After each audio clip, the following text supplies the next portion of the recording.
Hello, everybody, and welcome to the 8th episode of the D20 Initiative's second season, Pages and Mages, as you can see right here. It also happens to be our second holiday one-shot, Silent Night. My name is Griffin Cork, and I will be your MC for the evening, but you can also call me King Christmas. Before I get too much further, we'd like to take a moment for us to recognize that the place that settlers like me now know as Calgary has a deep history and a legacy of storytelling. In the spirit of respect and truth, we honor and acknowledge that we are telling stories in the traditional homes of the Blackfoot people, the Nakota people of the Stoney Nation, the Beaver people of the Tsuut'ina Nation, the Métis Nation of Alberta, Region 3, and all people who make their homes in the Treaty 7 territory of beautiful southern Alberta. Now, let me introduce you to our team of adventurers. We have Jason Mehmel as our Dungeon Master tonight. Emma Brager is on sound, and of course, your heroic players. We all know Calvin DiSilva as Ripley Creed, our cleric with human ancestry. But tonight we have three very special guests, as is pattern with our one-shots. We have Eric Vilpis as Lorian Edwardson, a monk with human ancestry. Finn Lucullan as Aquilo Hart, a druid with orcish ancestry. And Spencer Esterbrooks as Cornelius Hammerhorn, a ranger with dwarven ancestry. Now, returning viewers know what's about to go down, but in case this is your first time, there will be times where we want you, the audience, to play with us and alter the very fate of our party. The world in which tonight's players are situated has some errant magic that sometimes affects them in unexpected ways, and I will need 4 volunteers from the audience to decide when that magic happens. I see some of you have already started doing it, but if you're interested in volunteering, you can type me or I will or something like that in the chat right now. And luckily for you, controlling our player's destiny is very simple to do. As a volunteer destiny controller, all you have to do is choose the right moment and type squeak in the chat. And this is a little callback to when we'd all gather in person. Oh man, remember those days? And we handed out rubber chickens at Dickens Bar for our volunteers. Shout out to Dickens. We miss you very much, and we'll see you soon, hopefully. Now, keep in mind, you can only squeak a maximum of 2 times tonight, and once in each act. There's 2 acts. There'll be a 10-minute intermission in between. For the first act, our all-knowing DM Jason will let the audience know when the squeaks can come into play, and the second act is fair game. So your first squeak will trigger a random effect, but then in the second act, it'll be the same effect. So you can get strategic, you can be funny. I want to see all your comedic timings.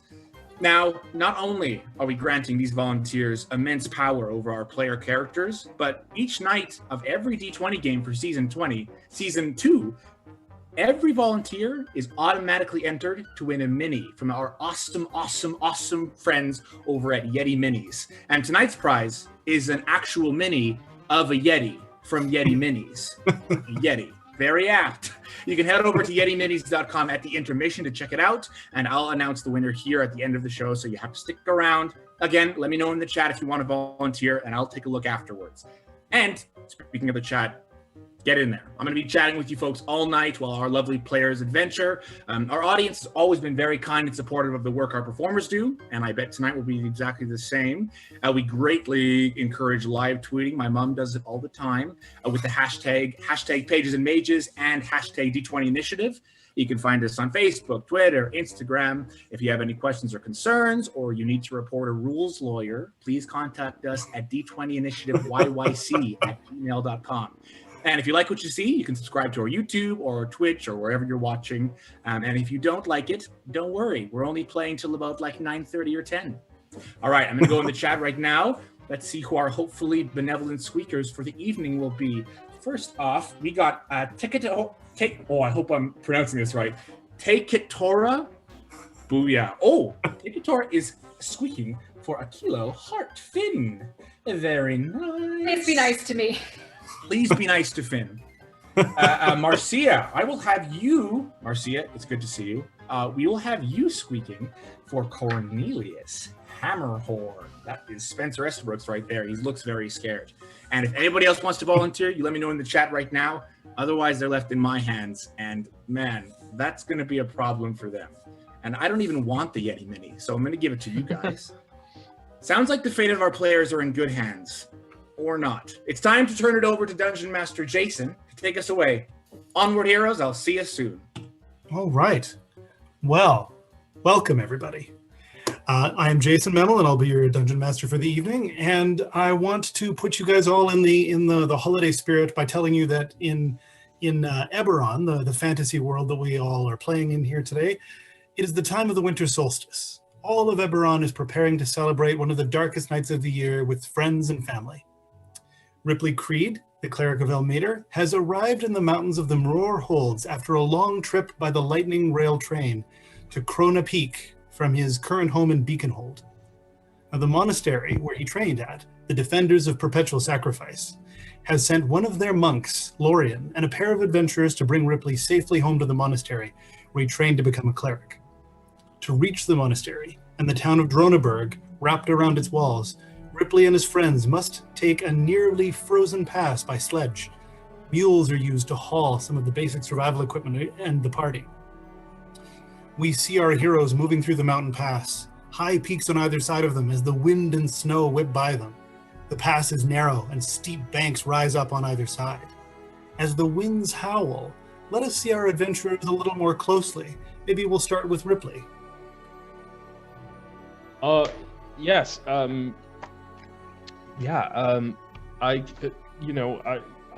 been serving Ilmater for 5 lovely years, and I just want to say the solstice is an important time of year for me because it was when I first joined the monastery. I think it's incredibly providential that I'm being called back to the monastery on the anniversary of my joining. I had a shared dream with my abbot, and it indicated something that the monastery might be in trouble, and I would do anything to help them. I'm currently still dressed in my casual priest blacks. I'm also wearing kind of a leather armor on my upper body with some silver studs. Still have my red crimson stole. And yeah, just very excited to meet some new people. Well, and one of the people that you're going to meet is actually somebody that you've known from your training, and that's Lorian, who trained with you at the monastery and is still serving there. Lorian, what do we see as the wind whips by you on the sledge? I am Lorian Edwardson, a spry human orphan left on the steps of the Defenders of Perpetual Sacrifice as an infant 23 years ago. I've got long golden braids, not much in the way of armors, and am usually sporting some sort of mischievous grin. Having always been a scrawny child, I spent my time training myself in the ways of speed and precision, rather than ever worrying about brute force. Edward, here at the monastery, has, by Ilmater's grace, helped guide me to focus my inner strength into mastery of the martial arts. As much as I love my hometown of Droneberg, I never felt entirely satisfied staying in one place for too long. Therefore, I travel according to Ilmater's calls for me to use my skills, to bring light where there is darkness, and punch evil's lights out at every turn. And now, Lorian, you hired some adventurers to join you to make sure that Ripley would be protected and on the dangers of what you're here to protect against. Perhaps Aquilo, can we start with what the wind sees as it blows by you? Absolutely. As the wind passes through my long and elegant rack of antlers, it actually seems to take on a more frigid touch as it swirls about me. At the moment, I am a 4-foot tall, light brown caribou, or reindeer if you prefer, with an impressive white ruff of fur around my neck, as well as just a leather cord around my neck holding a few reagents. Notably, my ankles do click as they walk to help kind of guide any lost travelers through the snow.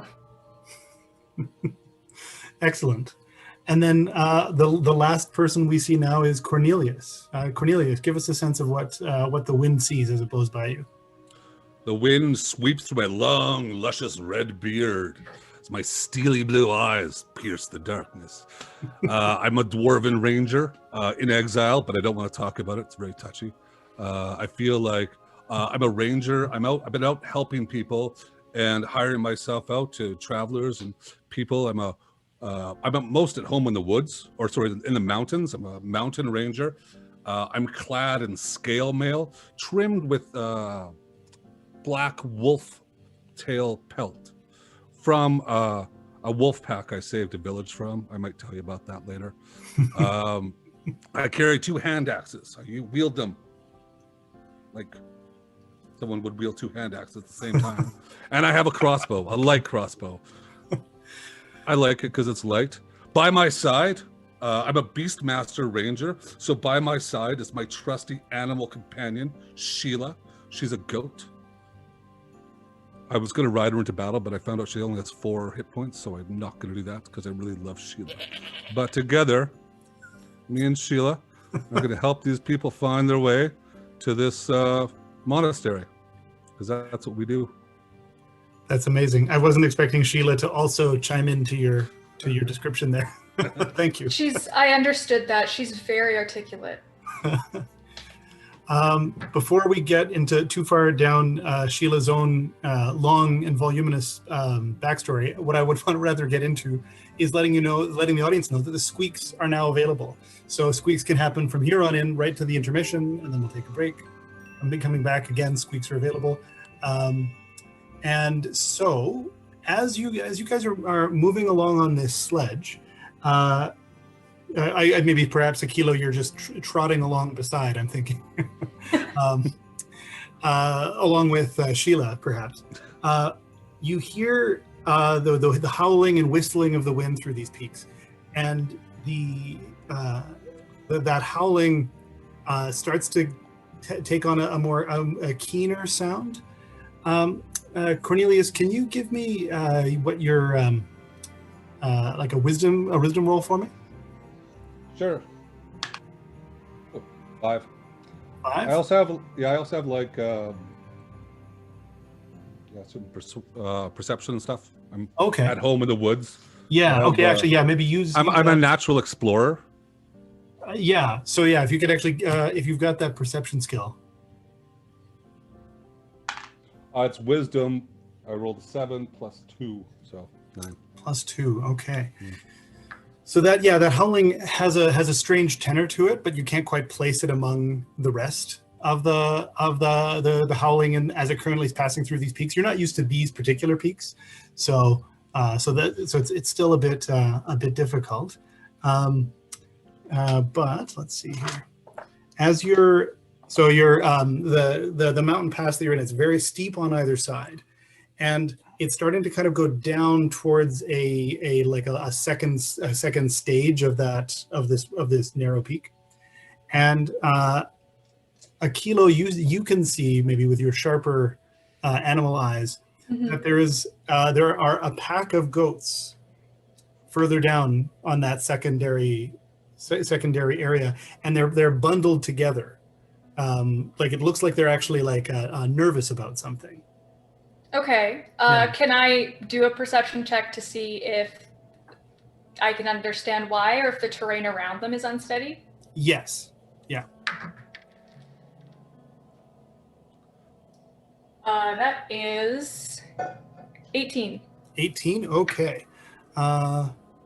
So, there we go. Okay, so what you can see is that around these 3 goats that are further down on the pass, you're seeing these, and this is kind of, you can also hear some of that howling coming from these simian-like creatures that are circling around them. There's 3 of them surrounding these goats, and sort of slowly getting closer and closer while howling and hooting at them. Okay, I am going to, as I cannot speak with any of you at the moment, I am going to let out a very obvious snort, like, and point with my front hoof to hopefully alerting the rest of you. And I'll also be striking the ground with my front hoof just to make it clear that I intend to charge, if not otherwise told. Actually, Cornelius, I'm going to have you do another roll for me. let's do either your wisdom or intelligence, whichever is highest for this. 7. 7? Let's do 9. 9? Okay. I'm also going to have Ripley and Lorian do a roll. Again, is this wisdom or intelligence again? Yeah, whichever one is higher. Yeah. Is this to understand me? Yes. I think I'm being perfectly clear. I know you. I rolled an 18. An 18. Okay. 18 and a which? Sorry, what was that, Lorian? It was a 3 on the roll. Okay. That's it. We'll run 6. with Ripley. Okay. So Ripley stops the sledge and takes a moment to look at Aquilo. And Yeah, I mean, I'm just so blown away that this reindeer is raising its front hoof and is pointing. Has everyone seen this? God, this it's clearly trying to tell us something. No, that's what they do before they take another step. Oh, okay, all right, okay. So I think I do make out the simian creatures. Mm-hmm. Gosh. So now I'm going to say, so now that you've got your attention on it, it's been a few moments here of examining it. Essentially, if you don't do something, and I'm going to say here in the next 5 minutes, then you're going to watch these goats get taken. Can you see the goats now? I will be protecting these goats unless you stop me. Okay. Are you going to wait at all for the party before, or are you just going to head? I tried to tell you. I tried to warn you. And Ripley, you got it. So I'm going to charge. Okay. Okay, how far away are these simian creatures? They're about like 3 turns worth of running for Aquilo to get there. I have a speed of 50 while I'm a reindeer. Oh. So okay, that's about two turns, like a little less than 2 turns. You'll get there on your second turn, basically, and be able to take an action. Okay. Okay. Can I? Well, okay. Well, I mean, if Aquilo can run that fast, can I ride Aquilo? Well, you can ask. I was gonna say. Sure. I mean, that's who I'm posing the question to. I walk down to the reindeer and I'm like, well, listen, seems like you're pretty all gung ho about charging in there. Would you like a hand? I can accompany. If I could possibly ride you in there, we can go in swinging together. I'm gonna wait a long moment to just make like eye contact with you, just to make you uncomfortable first. Okay. But you seem like a nice guy, so yes, I will allow you. Perfect. Okay, so just before you ride Aquilo into battle, I feel like I want to say we may also have a squeak happening. And just before you do ride Aquilo into battle, I am in charge of Calvin's squeak. So I say, squeak, Ripley Creed. Give me a roll of a D20, Ripley Creed. Okay. That's an 18. An 18 sounds great. Okay, And do you want to read that out? I will. Your index finger extends into a whip of thorns, and you have an irresistible urge to choose a target creature within 30 feet of you. Onward, heroes. Oh, no. Well, yeah, so Ripley, that's going to have to hit somebody among your group right here. Okay. All right. Don't pick shield. Oh gosh. Okay. Since Aquilo was so nice to me, I'm not gonna pick Aquilo. You know what? I know Lorian the best, so he'll understand. I'm so sorry, mate. But yeah. Do I need to roll something for that, or no? Yeah, sorry. You will roll. Well, actually, you'll do an attack roll. Okay. Okay. And whatever your spell attack roll is, without any modifiers. That's 12. 12. Okay. Miss. There we go. Okay. Yeah. What are you doing? Oh, yeah, I'll explain later. It's just this happens every once in a while. There's some, it's really nothing. I doubt it'll happen again. Probably not for at least an hour and a half. I'm going to take a quick time out here for at least an hour and a half. I'm going to take a quick time out here as well to say to all of you that when that moment happened, when Ripley briefly started, what happens again when your magic effect happens? Yes, I unfortunately start to dry heave a little bit. Okay. And as I dry heave, you see these beams of light emanating from my mouth. And so when that happens, all three of you, the rest of the other three of you, feel this wave of energy like push through you, and it leaves something behind. Like it's like you got a tickle of a cough in your psyche somehow. So yeah, something feels weird now. I'm just gonna put that out there. I could have asked for more money for this job. I fully think you threw up on me. I can't see that. I'm confident that it's only dry heaving. Everything's fine. I feel something. Got it under control. It's gonna be okay. And also now this is taking a little. This process that we're going through right now is taking a little longer, but we'll just say time has slowed down a bit for us to talk through all of this. The goats are still alive. The simians are still circling. But I also witnessed, so now Lorian and Cornelius, you've seen Ripley jump up on Aquilo's back. Anything you guys would like to do before they ride off towards the goats? Go ahead. I'm gonna hop on the back of Sheila. I know I said I wasn't gonna ride her, but look, goats are in dire need. I'm gonna hop on the back of Sheila and draw my light crossbow. How far away are these guys? They are about 150.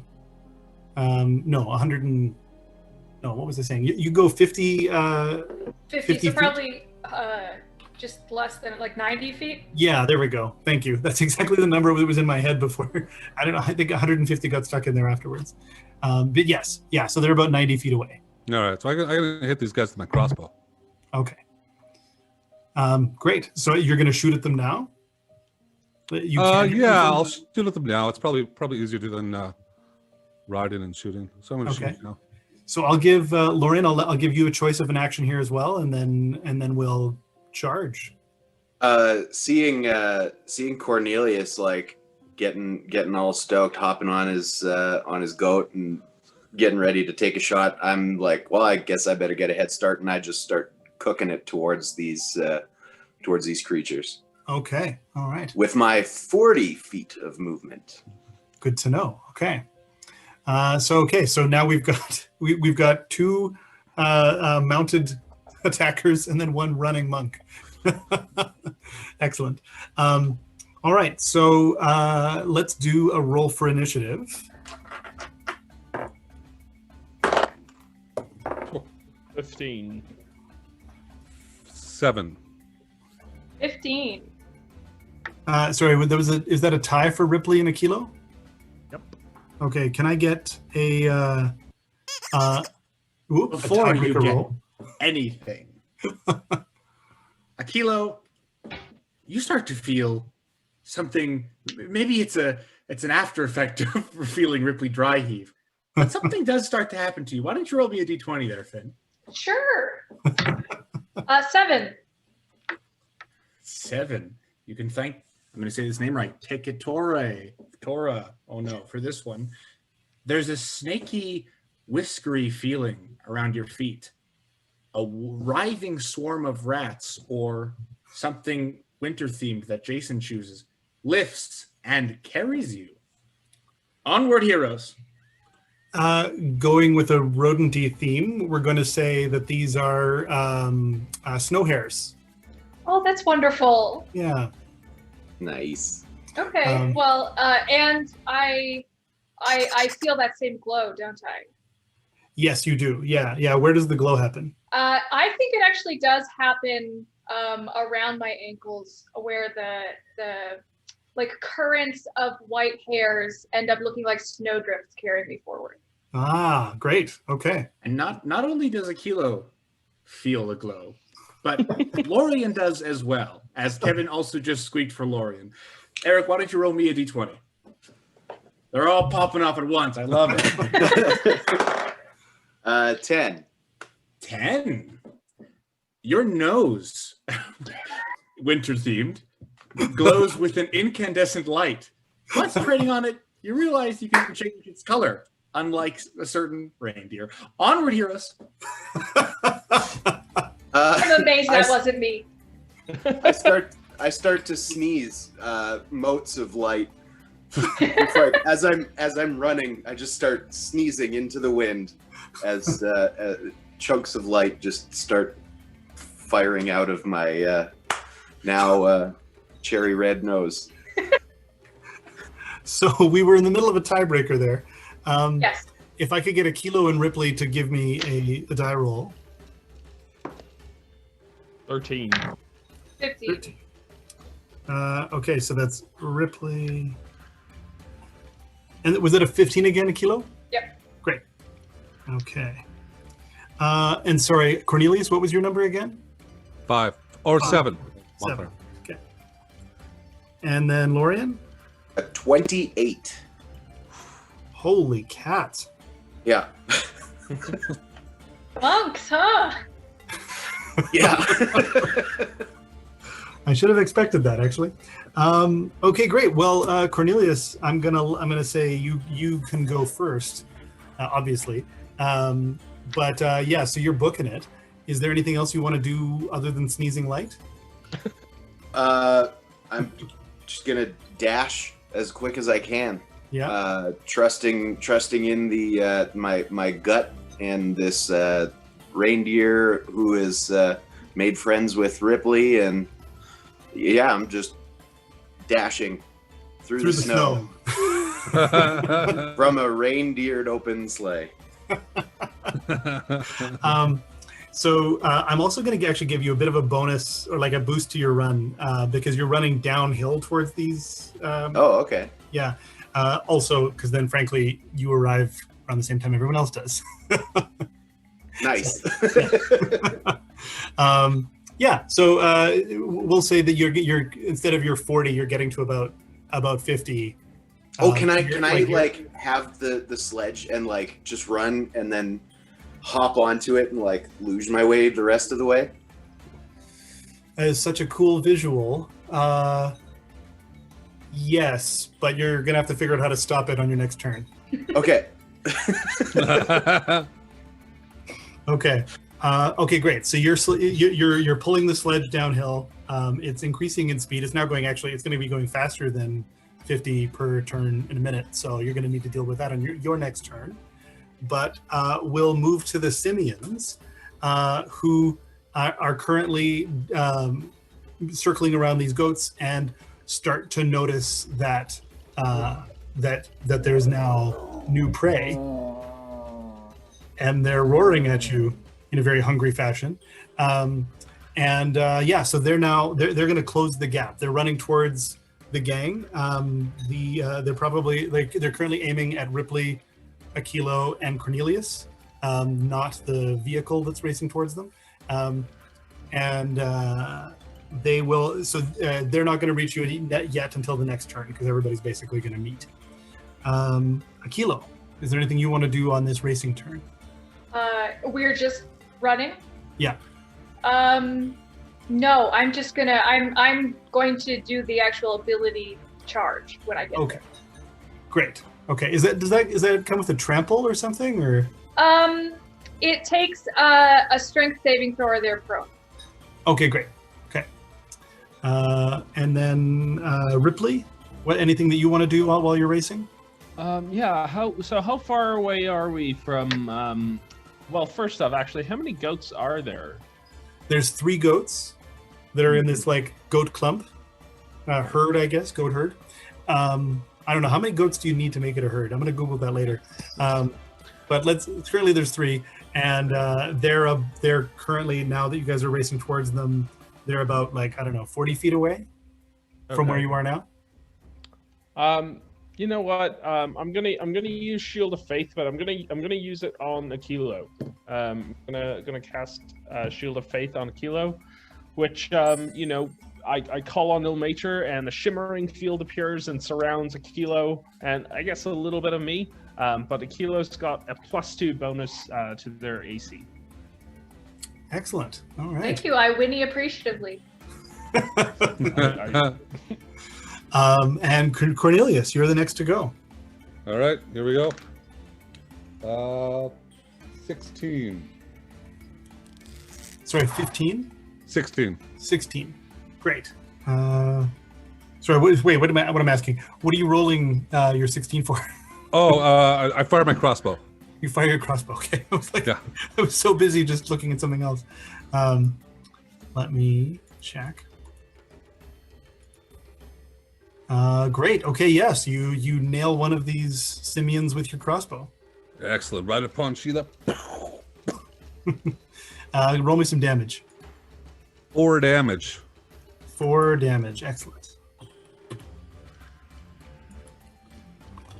Okay, so yeah, an arrow slides into the shoulder. It briefly takes a stumble, but then keeps on racing. It hasn't actually really slowed down at all, but it's racing towards you guys now. That one particularly is now aiming specifically at you, Cornelius. There's blood in its eyes, and yeah. So okay, Cornelius, or sorry, not Cornelius. Lorian, you're next. All right. Okay. I want to try to like how big is this sled that we're I'm thinking like, you know, it's like about 6 feet wide, about like 10 feet long. This is like, it's holding equipment, some survival equipment while you guys are traveling through the mountain pass. Enough space for all the humans like to sit on there and hang out or humanoids rather, while they were in humanoid forms. But yeah, so it's trucking along. Okay. How far am I from the simians? You're now about 30 feet, but like closing, like you're gonna reach them this turn. Okay. Yeah. So, so I'd like to know what you intend. Well, how big are these simians? They're medium size. Like they're basically like Arnold Schwarzenegger sized. They're big. They're big for medium, but they're not bigger than medium. Okay. Now, is this sled like barreling towards them or towards the goats? It's currently. I mean, you haven't aimed it that closely yet. Okay. Yeah. I would like to try to aim the sled as best I could towards, like, away from the goats. Okay. And I don't think I'm gonna try to stop it. Okay. I think I'm gonna spend my action trying to redirect the sled so that it would, you know. I want to try to charge like Aquilo's is doing, but I'm just a scrawny little guy, so I'm using the sled and the power of the sled. Exactly, sled power. Now I'm guessing you probably don't have like sled handling as a skill. Nope. I have acrobatics. I have deception. I could try and convince the sled that it's moving. Oh, that is hilarious. Yeah, no, I don't think I can already say that you'll fail the roll to deceive the sled. You could fail at deceiving the sled and then tell us that you hit them. Yeah. That's meta. I think let's go with acrobatics. Okay. Yeah. 16. 16. Okay, yeah. You're not muscling the sled, but you're kind of like you're finding the right, you know, mogul-y bits of snow. I'm trying to like jump and like make it so that the weight moves, you know, like at the right time, so that it kind of bears to the left and bears to the right as I'm like hopping on different corners of the thing. Exactly, and you're doing it, like it's happening, and you're moving right towards them. You're going to barrel through them. So give me a 2d10 roll. Ooh, like percent wise, or just 2d10? Just 2d10s, like for the because I'm not going to give them a dodge roll because you're a big freaking sled. Okay. 8. 8. Yeah, okay. 8. All right, and I'm going to give a bit of the momentum. I'm going to give some momentum bonus to damage there and make it a full 10. And yeah, so you like barrel through the group of these simian white monsters and knock them all over. If this were a cartoon, there might be like a bowling pin sound effect as they all go flying. And you have now proceeded past them. So you now still have the problem of stopping the sled because this direction that you're on, like this isn't a flat plateau that you just stand out on. That's fine. I'll figure it out. Great. Okay.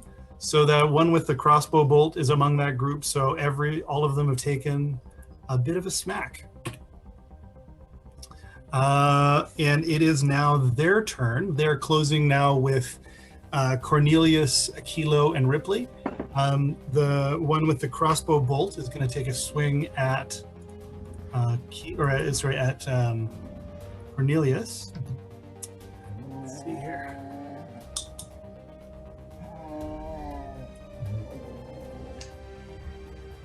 So that is is that a 20 to hit? Armor class 12. Pardon me? Your armor class is 12? Yeah. Okay, great. Well, then that definitely hits. Yeah. I'll roll again for his second attack. Oops. Okay, and that's so that was a 23 and a 20. Those were the two rolls that they just rolled against you. Both of those were with bonuses, so there's no crit on that. And you're gonna get what you're gonna get is a feeling of magic, Cornelius, as Marcia has just squeaked for you. Well done, Marcia. Spencer, roll me a d20. 19. 19? Cornelius, your non-dominant arm transforms into a magical wooden shillelagh. I don't want to say any more than that. Onward, heroes. All right. Okay. And I've got the stats, I think, for that shillelagh here for you if you need them. Excellent. Okay, so where was I? Okay, yeah. So you are taking for the first hit hits you for 9 points of damage, Cornelius. Yeah. 3 of those are cold damage, if that means any extra for you. And then the second hit is for another 9 points of damage, with again 3 of those being cold damage. Okay. And then now the other 2 are on Aquilo and Ripley. The first one's going to swing at Ripley, and that's a 23. Yeah, that's a hit. Okay. And then the second swing is a miss. What was your armor class again? 13. 13. Okay, yeah, that was like a 8. A roll of 8, so that's not going to hit. So that first one hits you for another 9 points of damage. Just gotta keep rolling 9s, with 3 of those being cold. Aquilo, this big fuzzy monster, swings its paws at you. What's your armor class again? It is 16 at the moment. 16. Oh my gosh. I got the blessing. That's true. Yeah, that's right. Okay, well, so this first one is that's a 12, so that's a miss. Yes. And then the second swing is let me double check here.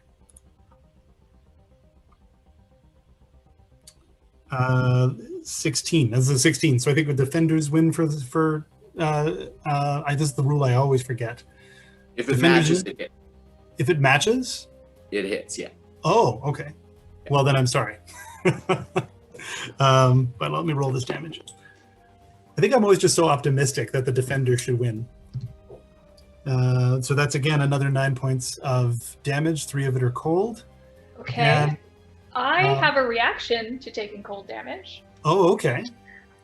So at the moment, some of that cold energy is, I'm going to say, it seems to like focus on my antlers and then get drawn into my body. And something will happen the next time I attack. Okay. Interesting. Well, then this might also make the next thing that happens connected, is that this particular Yeti really stares at you. And can you give me a Constitution saving throw, Aquilo? I can. 8. 8? Okay, so you take 10 cold damage. I have resistance to cold damage now until the start of my next turn. Okay. So does that have it?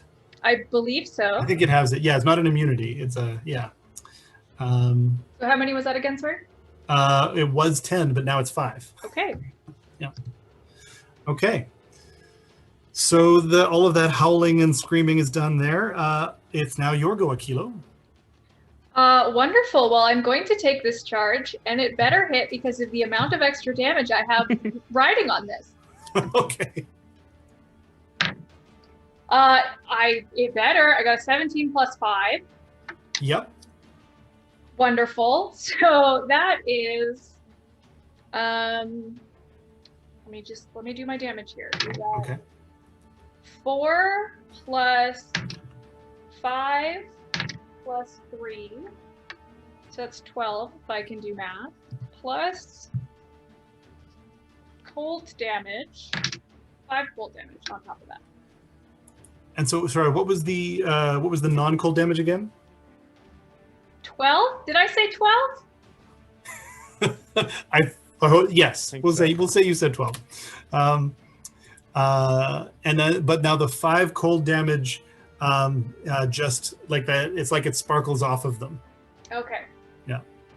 So because you're just trading immunities now. Yeah, I would, yes, but I still. Oh, and there is the matter of, are you knocked prone?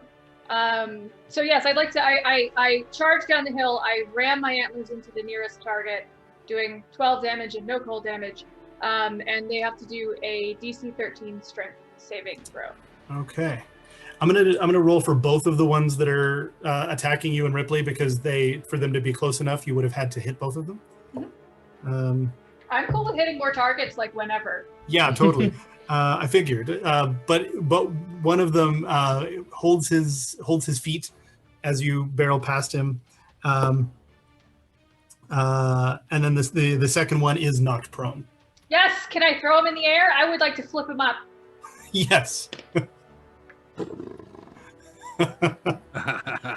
Well done. Great. Okay. So we've got Ripley, you're next, and then Cornelius, you're up after Ripley. Okay, perfect. How far away am I from Cornelius? Like 10 feet, 15 or so. You guys we're riding down together, and it's the pass that you're in is only about that wide. So Lorian was kind of like, I'm imagining sort of like swooping, but on either side of the slopes on the sled, or sledge rather. Sure. Yeah. Okay. Okay. I seem to recall Cornelius taking a bit of damage on the way down, so I'm gonna cast some healing word on him. Nice. Excellent. And so that's gonna be, well, we'll see how much it is.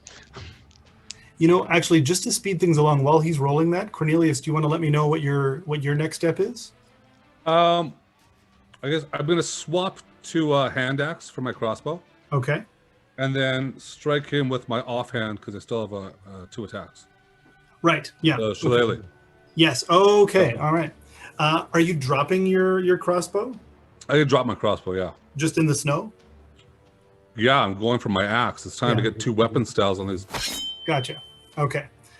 Great. Okay. So now you've got a shillelagh in your magical shillelagh in one hand and your axe in the other. Yeah. And he's regained 6 hit points. He's regained 6 hit points. There you Excellent. go. So 2 attacks. 20 and 19. 20 and 19. Oh, yep, those are both solid hits. So that's on the one you Excellent. smacked with your crossbow. Yeah. Okay. And what's the shillelagh damage? Oh, that is 1d8. So I do 7 with my hand axe and 5 with my shillelagh. So get my, the magical shillelagh happens, and I'm like, yeah, let's do this. It's slices and bludgeons at the same time. Yep, you slice in that white fur gets a little redder as you slice into it, and then you smack it across its shoulder, causing a sickening crack. Lorian, you're up next. All right. Still, not entirely realizing the consequences of my actions, or I guess I should say just now realizing the consequences of my actions. I'm going to try to, can I, jump on the back corner to try to, hockey stop the thing a little bit? Let's do another acrobatics roll. Okay. This one's going to be a little harder. Yeah, okay. Oh, and I do a little better. 23. 23, nicely done. Okay, yeah. So give me a visual sense of that, how you're seeing that hockey stop thing work.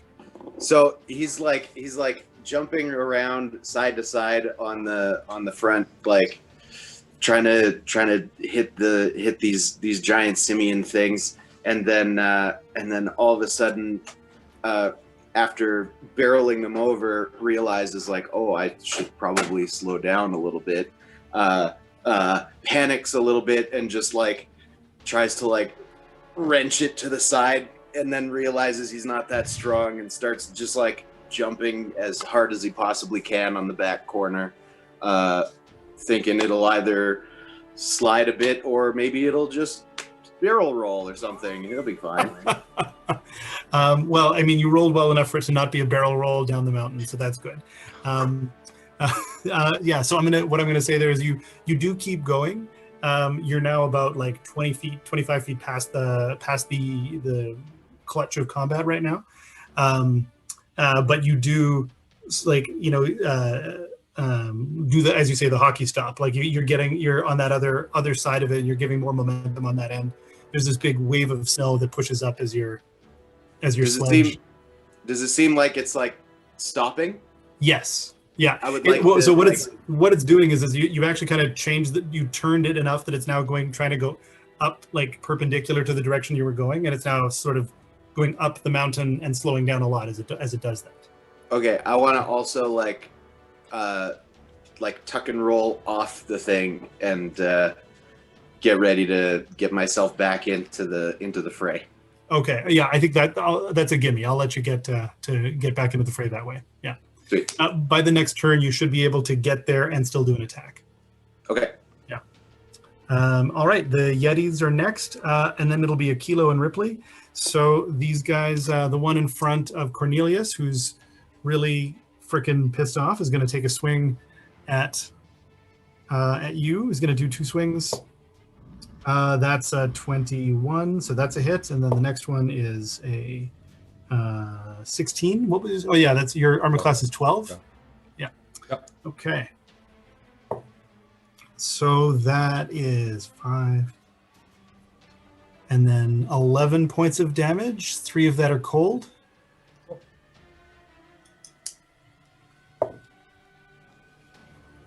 And then the next one is another 9 points of damage. 3 of those are cold.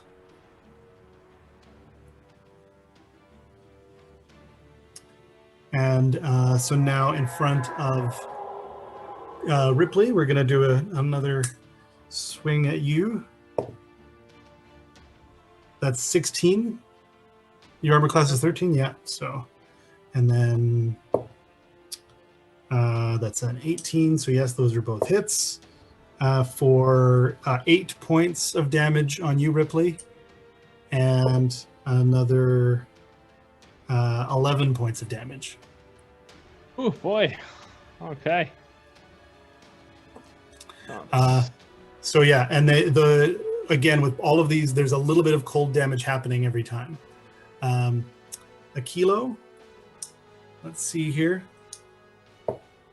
Okay, just a complete miss with that one. And then that is another miss. So this one completely is just distracted. Yeah. It's because of my incredible footwork. Yes. Yeah. It's like. Have you ever seen a reindeer move like this? Cast adrift on a torrent of white rabbits? Yeah, exactly. And I should actually say those white rabbits, as you arrive at the Yetis, scurried away. Okay, well, it made me feel more confident, and that's what matters. It did, yeah, it did. Great. Okay. Well, so yeah, so that's the combat for them. Aquilo and Ripley. Are we one unit? No. Well, you could be. No, it's Aquilo first, and then Ripley. Got it. Ripley, I would actually like to, before I take a real action, try to signal to you that you should get off of me soon. I immediately do. I hop off. Okay, thank you. In that case, I think I will. There's no material component, so I can still cast this spell as a reindeer. I had to check that. I can't cast everything, but I can cast some things. I do love that quote. Like, I need to check. Yes, I can still cast this spell as a reindeer. You forget. Exactly. I feel like I haven't been a humanoid in a long time, and I'm actually going to have more trouble with the other spells than with the reindeer compatible ones. Reindeer compatible. Reindeer compatible, certified. So, are any of these simians like still close together? The two that are in front of you and Ripley are actually continue to attack me. Yeah. Okay. Well, in that case, I am. Maybe I shouldn't, because that could hurt Ripley. This one's just a 10-foot. I'll do this one instead. I will do Earth Tremor. So I am going to stomp on the ground, casting a field of snow and a sort of earth tremoring, or an earthquake casting out in that direction. Great. It has a 10-foot range, and it is a dexterity saving throw. Okay.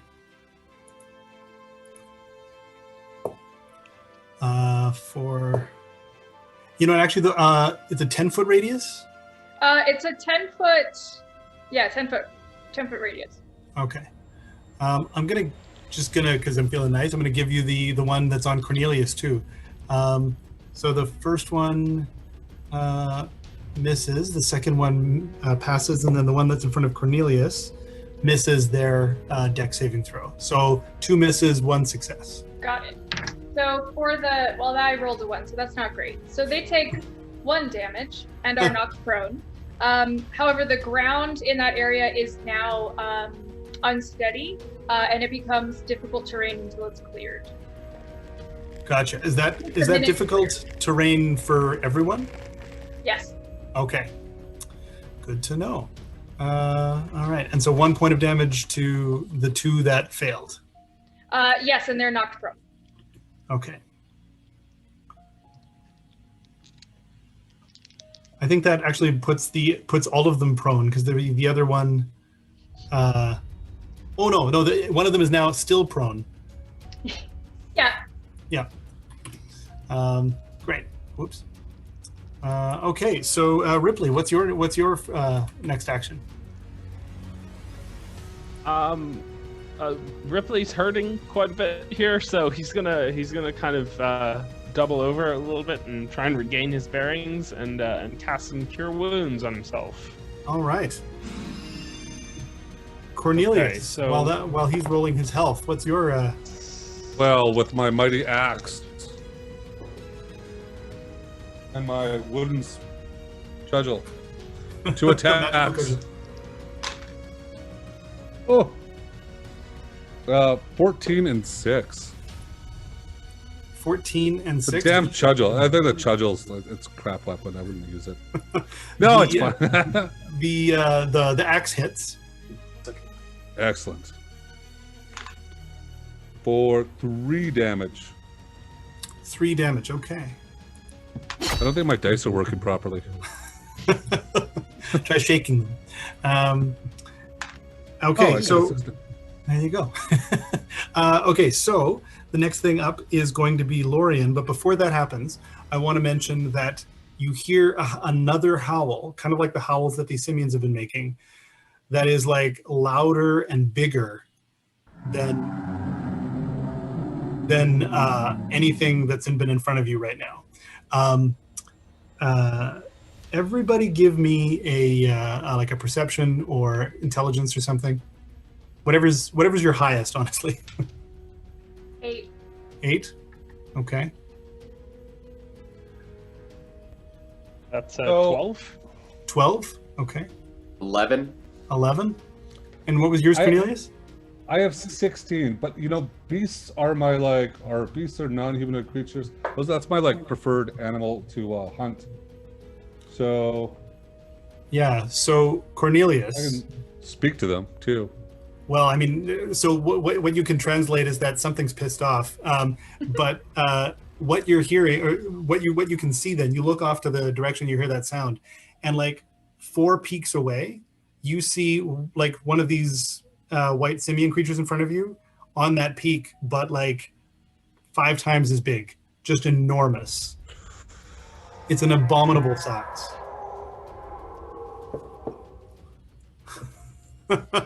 And with that, Lorian. Can I say something to the group that we've got a bumble? Sure, you can shout that out as a reaction. It's a bumble! I've been hunting bumbles for a long time. Okay, so I jump off of the sledge and leave it to its own, it'll figure itself out. How far am I from the Yetis at this point? You can get to them on this turn if you want to run at them and charge. I don't even need to. Am I within 30 feet? Or you are can I within get... 30 feet, yeah. Yeah, okay, sweet. Yeah. I'm gonna just I'm gonna spend a key point for a flurry of blows, and I'm going to punch 3 times and send some radiant energy from channeled through Ilmater's might to the ones that have been, or specifically the one that's killing Ripley. Okay.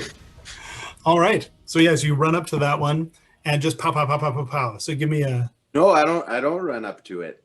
I project 30 feet of radiant energy I see. from my Okay. fists, and I casually saunter over. Good deal. That's okay. Now you're just getting cocky. Yeah, of course. Okay. That's a nat 1 on the first roll. That's what I get for being cocky, I guess. Oh man, Yeah. you made me have to look up our crit fails. Oh no, we're not doing crit fails. I just was like, wait a second, what are we? I think we decided not to do crit fails for this session. But yeah, so what was your next attack? The second one is a 16 to hit. 16? Yeah, okay, that'll do it. And the third is an 8.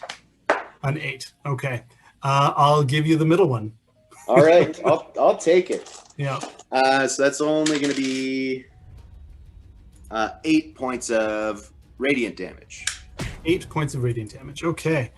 Starting to look pretty hurt, but not. But they're all still on their feet. They're all still hungry for your blood, and that large howling monstrosity will be getting closer and closer. The three of them that are in front of you, I'll do the one that's in front of Cornelius first. It's going to... That's a 25, so I'm going to assume that hits. And that's an 11. Okay, so that one's, you're safe on that one. And that would be for another 9 points of damage. 3 of them are cold. Seem to be really rolling the same thing with this D6 here. This one's also going to try that gaze at you. It's going to try staring you down and freezing you in the same spot. Where is? So give me a Constitution saving throw, Cornelius. 20. 20. Oh, sorry, okay. Plus 3, 23. That's a natural 20. Natural 20. Oh, yeah. Nice. Okay, well, yeah, so you just stare right back. Right? These are my preferred enemies. Yeah, no kidding. It tries to freak you out, and you scared it for a second. Yeah. Nice. Okay, so then the one in front of Ripley that just got hit with one of a flurry of bros. Flurry of bros. Oh no. A flurry of blows.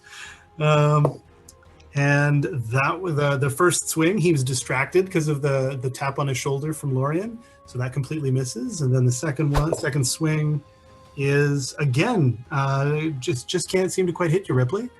Aquilo, this one that is that you've been trading cold damage with, is distracted by the fabulous footsteps and just can't seem to handle it. And also can't get up from its prone position. I fully kind of laugh at it, like at this point. Totally.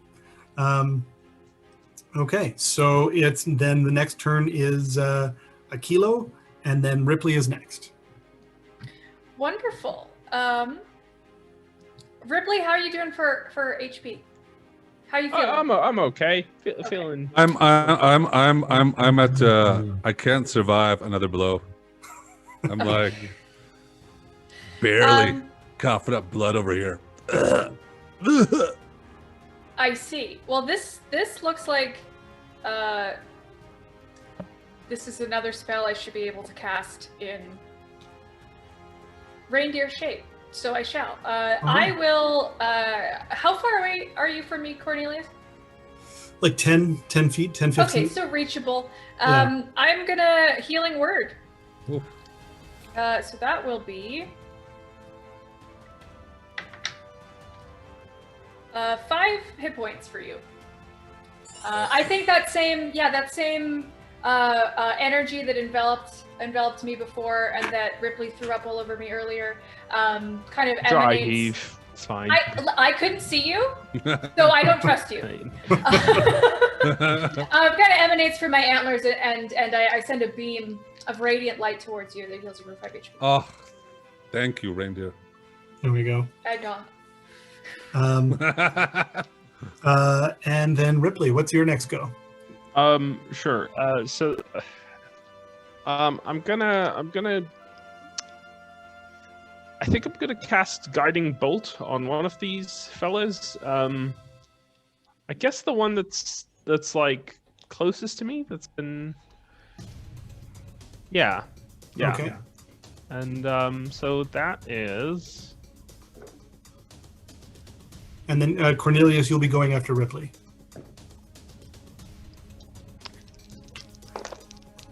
Oh, that's a 22 to hit. 22, amazing. Okay. So yeah, that's a solid hit. Give me the damage for that guiding bolt. That is going to be a lot. It's 22 points of damage. 22 points of damage. Holy cats. Well then, yeah, with that, the one of these Yeti get burned by the radiant damage of your connection to Ilmater and falls back down in the snow, scorched and dead. Excellent. I know. Cornelius, it's your go. Okay, so these are my preferred. So I should know about these guys. Do they have any weaknesses? What's their story? Because you're in combat, I don't know if I want to get too deeply into that, but what I think you do know is that they are afraid of fire. That's one thing you would know right off the top of your head. And that they try to freeze people with their eyes. But you need to do something in the next few seconds. Yeah, so can I light my cudgel arm on fire and wave it? No, it's not a real. Yeah, no, it's not. I'll let you strategize what you want to do about their weaknesses after this turn. Well, so 2 attacks. 21 and 13. Okay. Yep. So those will both hit. Ooh, cool.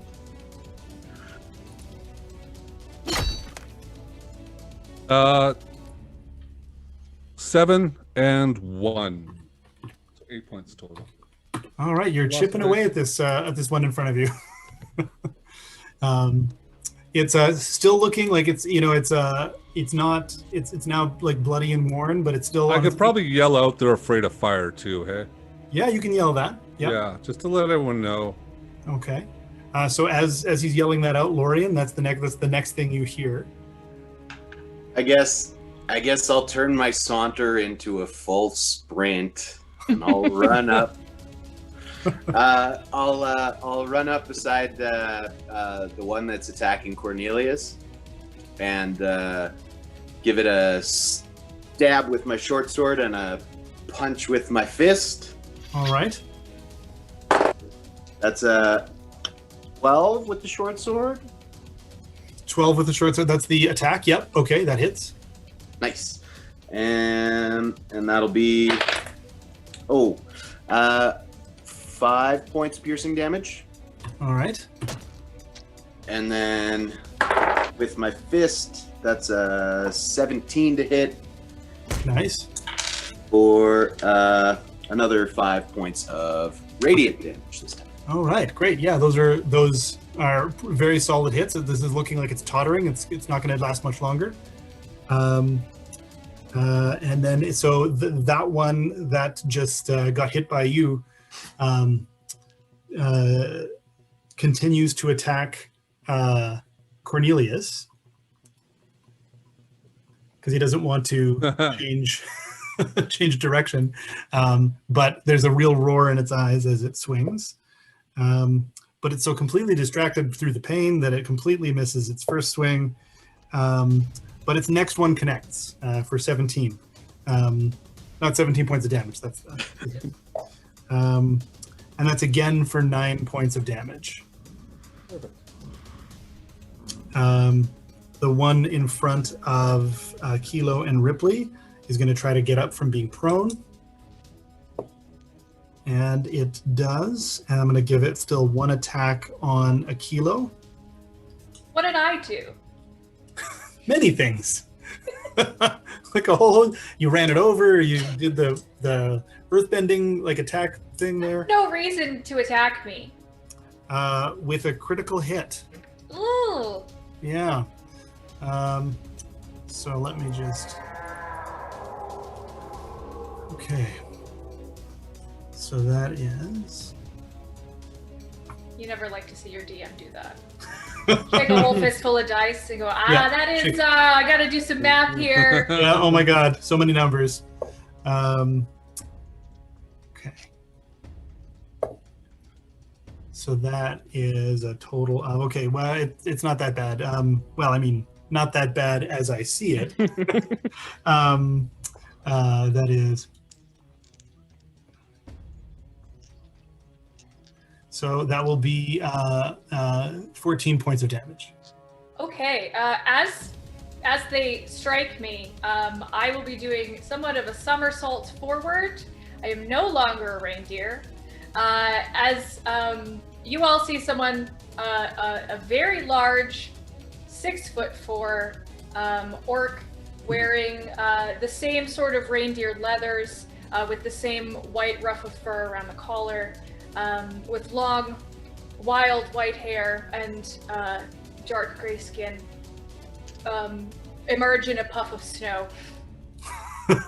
Nice entrance. Looking pretty pissed at this point. Ripley's just blown away. He's like, whoa, there was a person the whole time? Hey. I feel like we also need to do a supercut of Ripley being surprised at druids. Yeah. Incredible. That's a whole other thing. But okay, where was I going? Okay, so and are you unconscious, Aquilo, or is that you're just? No, I just ran out of my wild shape hit points. Oh, okay. Now I'm on classic orc hit points. Classic orc hit points. Again, that's a great phrase. Great. Okay. Well, then it is now it's your turn, Aquilo, and then Ripley's next, and then Cornelius. Wonderful. To be perfectly honest, I am quite mad, and I'm just gonna hit this guy with my mace. Now that I can use a mace again. Amazing. Ooh. 17. 17. Okay, that's great. That's a hit. Cool. And that is 5 damage. 5 damage. Okay. That's a solid hit, a palpable hit. That's a stop it. Ripley. Yeah. Oh gosh. You know what? I'm gonna join in on this mace party. I'm gonna try and hit it with a mace too. Okay. And then so it'll be then Cornelius and Lorian. You'll be after Cornelius. That's gonna be an 18. 18. Great. Okay, that's a solid hit. This is 3 points of damage. 3 points of damage. That is respectable. Cornelius, you go next. All right, I'm not gonna lie. Cornelius has never looked worse. He's down to 1 hit point. He's coughing up blood, but this is his mortal enemy. So You he also takes have his- advantage on this roll because Lorian's on the other side of that beast. Oh, cool. So, I still have 2 weapons, so Yes. 4 times. Yeah. So the first one with my 17 is the high one. Yep. And on my second roll, 22. Great. Okay, those are both hits. Excellent. Ah. 5 damage. 5 damage. I'm throwing out those dice. I don't know what's going on with those. Is it 5 damage total 5 damage total. among both hits? Both hits. Okay. All right. You lightly Look. grazed it twice, Yeah. but expertly. I'm pretty beat up. It's hard. It's like I'm working on it. Okay. Okay. Lorian. Lorian, yeah, it's actually you're next to go. All right. Yeah. Exact same as last time. Just gonna stab it and punch it. All right. Sorry, go ahead. You also have advantage because you guys are tag teaming this. Yeah. That's what I was asking. I'm gonna switch to the big dice. Whoa. Ooh, okay. Not bad. 16 with the sword, dealing 9 points of piercing damage. Okay. Before you keep going, the sword takes it out. Okay. Yeah. It's now like bleeding from so many places from all of its nicks and cuts, and finally it just gives up. It just like slowly totters and then falls into the snow. Okay, and then I will run, close whatever distance I can to the other one, Okay. who has been a thorn in Aquilo's side, and I'll Persistent. punch it in the nose. That's a. Oh wait, do I have advantage on that one? I'm going to say you do because it's still got Ripley and Aquilo right next to it. Okay, that's a 20 total Great. for 6 points of radiant. damage. Damn. So basically, Lorian has like saved the day. Wanders up to the rest of you guys with your struggles. Stab, punch, dead. With that, you've defeated the Yetis. However, there is still a howling, screaming coming from about 2 mountains away. Was 3 mountains away, now it's 2 mountains away. What would you guys That's like quick. to do? Yeah, So- it's big and it's fast. So I know about this guy. He doesn't like fire. Would they run from fire? Like we have torches. Would the torches scared off, or like what's the? At its size, its fire wouldn't exactly make it run away. It might keep its distance from you a bit, but like you might not want to stand there with fire with it, is basically what I'm saying. Because it's still like way bigger than you. Sorry, are we trying to get to the monastery? Is that kind Yes. of what our end goal is? Yeah. These monsters were in the way of you guys getting to the monastery. Is there another way to the monastery that doesn't go past that giant? Well, in fact, actually, the way to the monastery is not blocked by this is 3 or 4 mountains, the other perpendicular to your direction. So you don't have to go towards the abominable. You can just keep going to the monastery. I just want to say, I've just met these people, but like Ripley, you healed me. Aquilo, you healed me. Lorian, you saved me. I'm just like, as a dwarf, you guys are now my friends. And I normally don't get emotional about this stuff, but I feel really close to everybody right now. And if we want to go to the monastery, it's that way. If we want to go die, it's that way. Okay. Yeah, I mean, no sweat, man. Tis the season, as they say. And yeah, I think I'm all for going to the monastery as well. Any traveler through these woods is under my protection, and it would be a lot easier to protect you if we didn't go that way. Yes. Well, I think you should probably go that way now, because that thing is getting closer and closer. But before we leave, I'm going to talk to Sheila, and I'm going to say, Sheila, get these goats out of here. Take them back somewhere safe and come track me later. Sheila knows what to do. She'll find me. Like, we came to save the goats, right? Yes. I yes. mean, yes. Yeah, that mission was my accomplished. main. Yes. Well, and with that, Act 1 of our adventure will maybe go to an intermission as we take you to the monastery in the second half of our adventure. Excellent. All right, my bets are out now. Sheila's the big bad for Act 1. Oh, And that is it no. for Act 1, my lovely viewers. There's no way they're going to get out of this one, but maybe. We're going to take a 10-minute break, and we'll see you right back here for Act 2. Onward, heroes.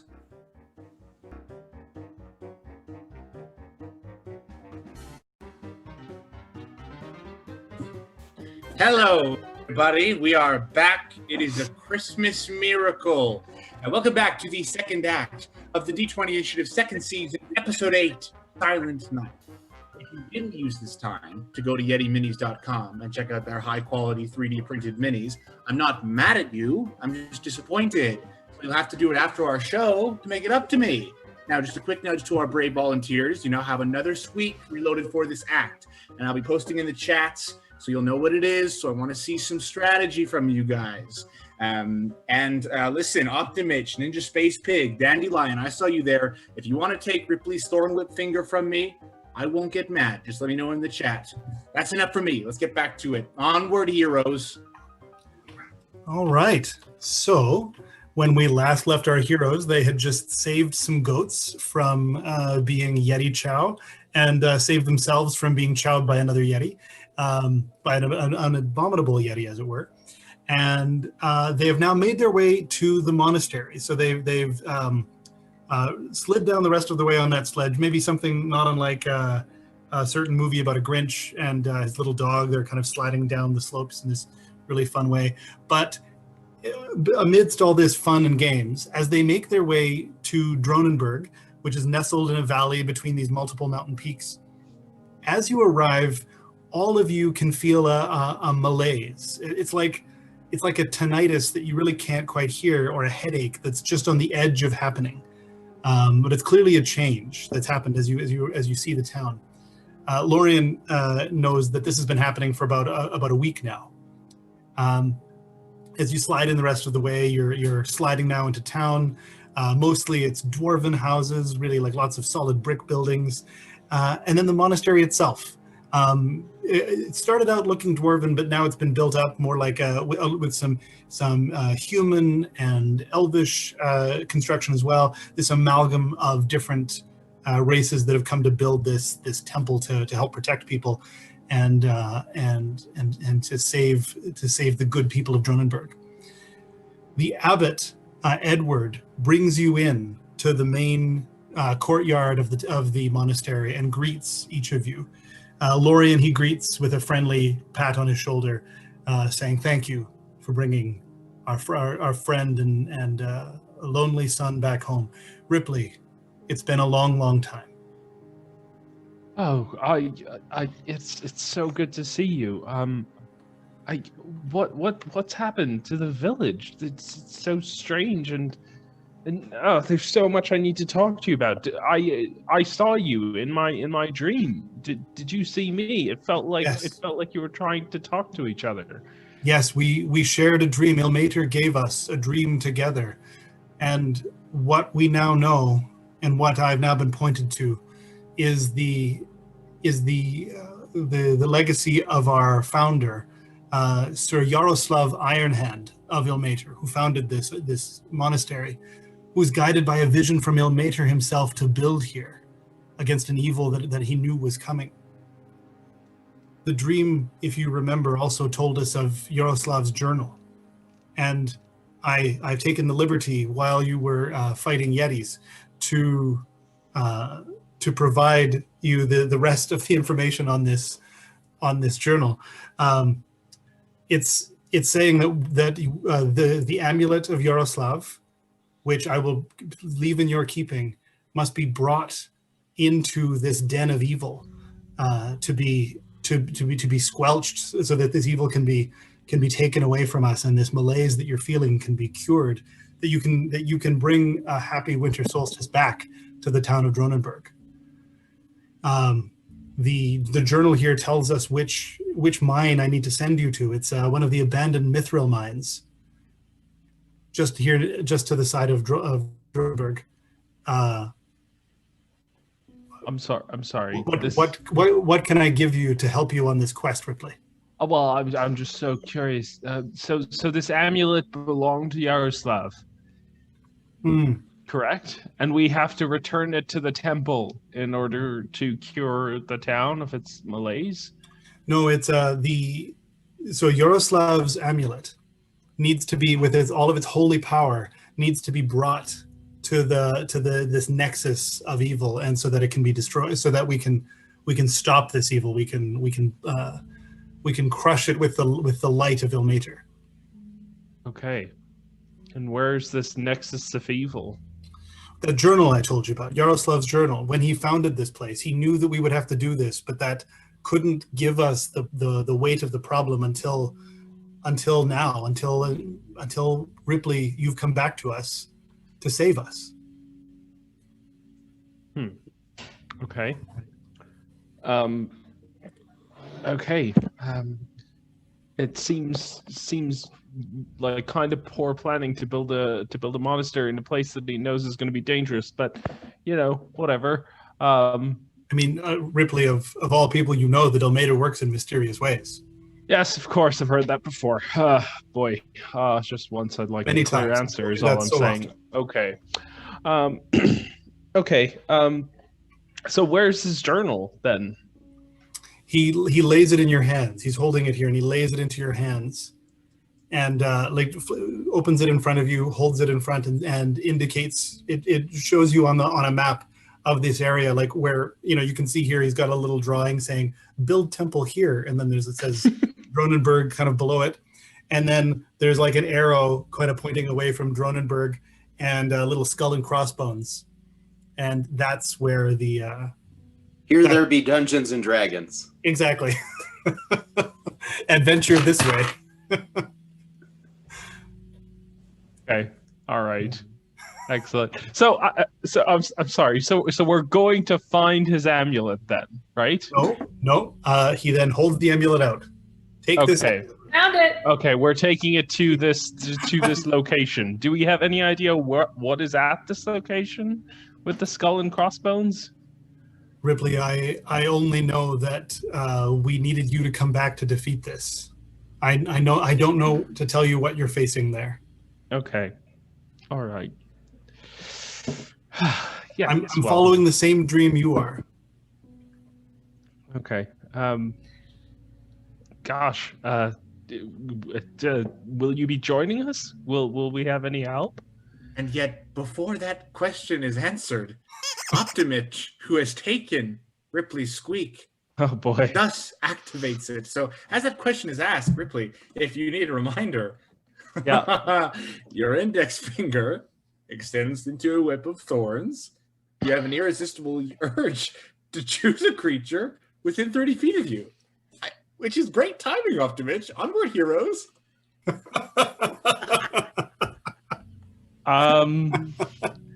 You know, it's slightly inexplicable. I didn't see it coming. I'm gonna just from sheer proximity, I'm afraid I'm gonna have to hit Edward.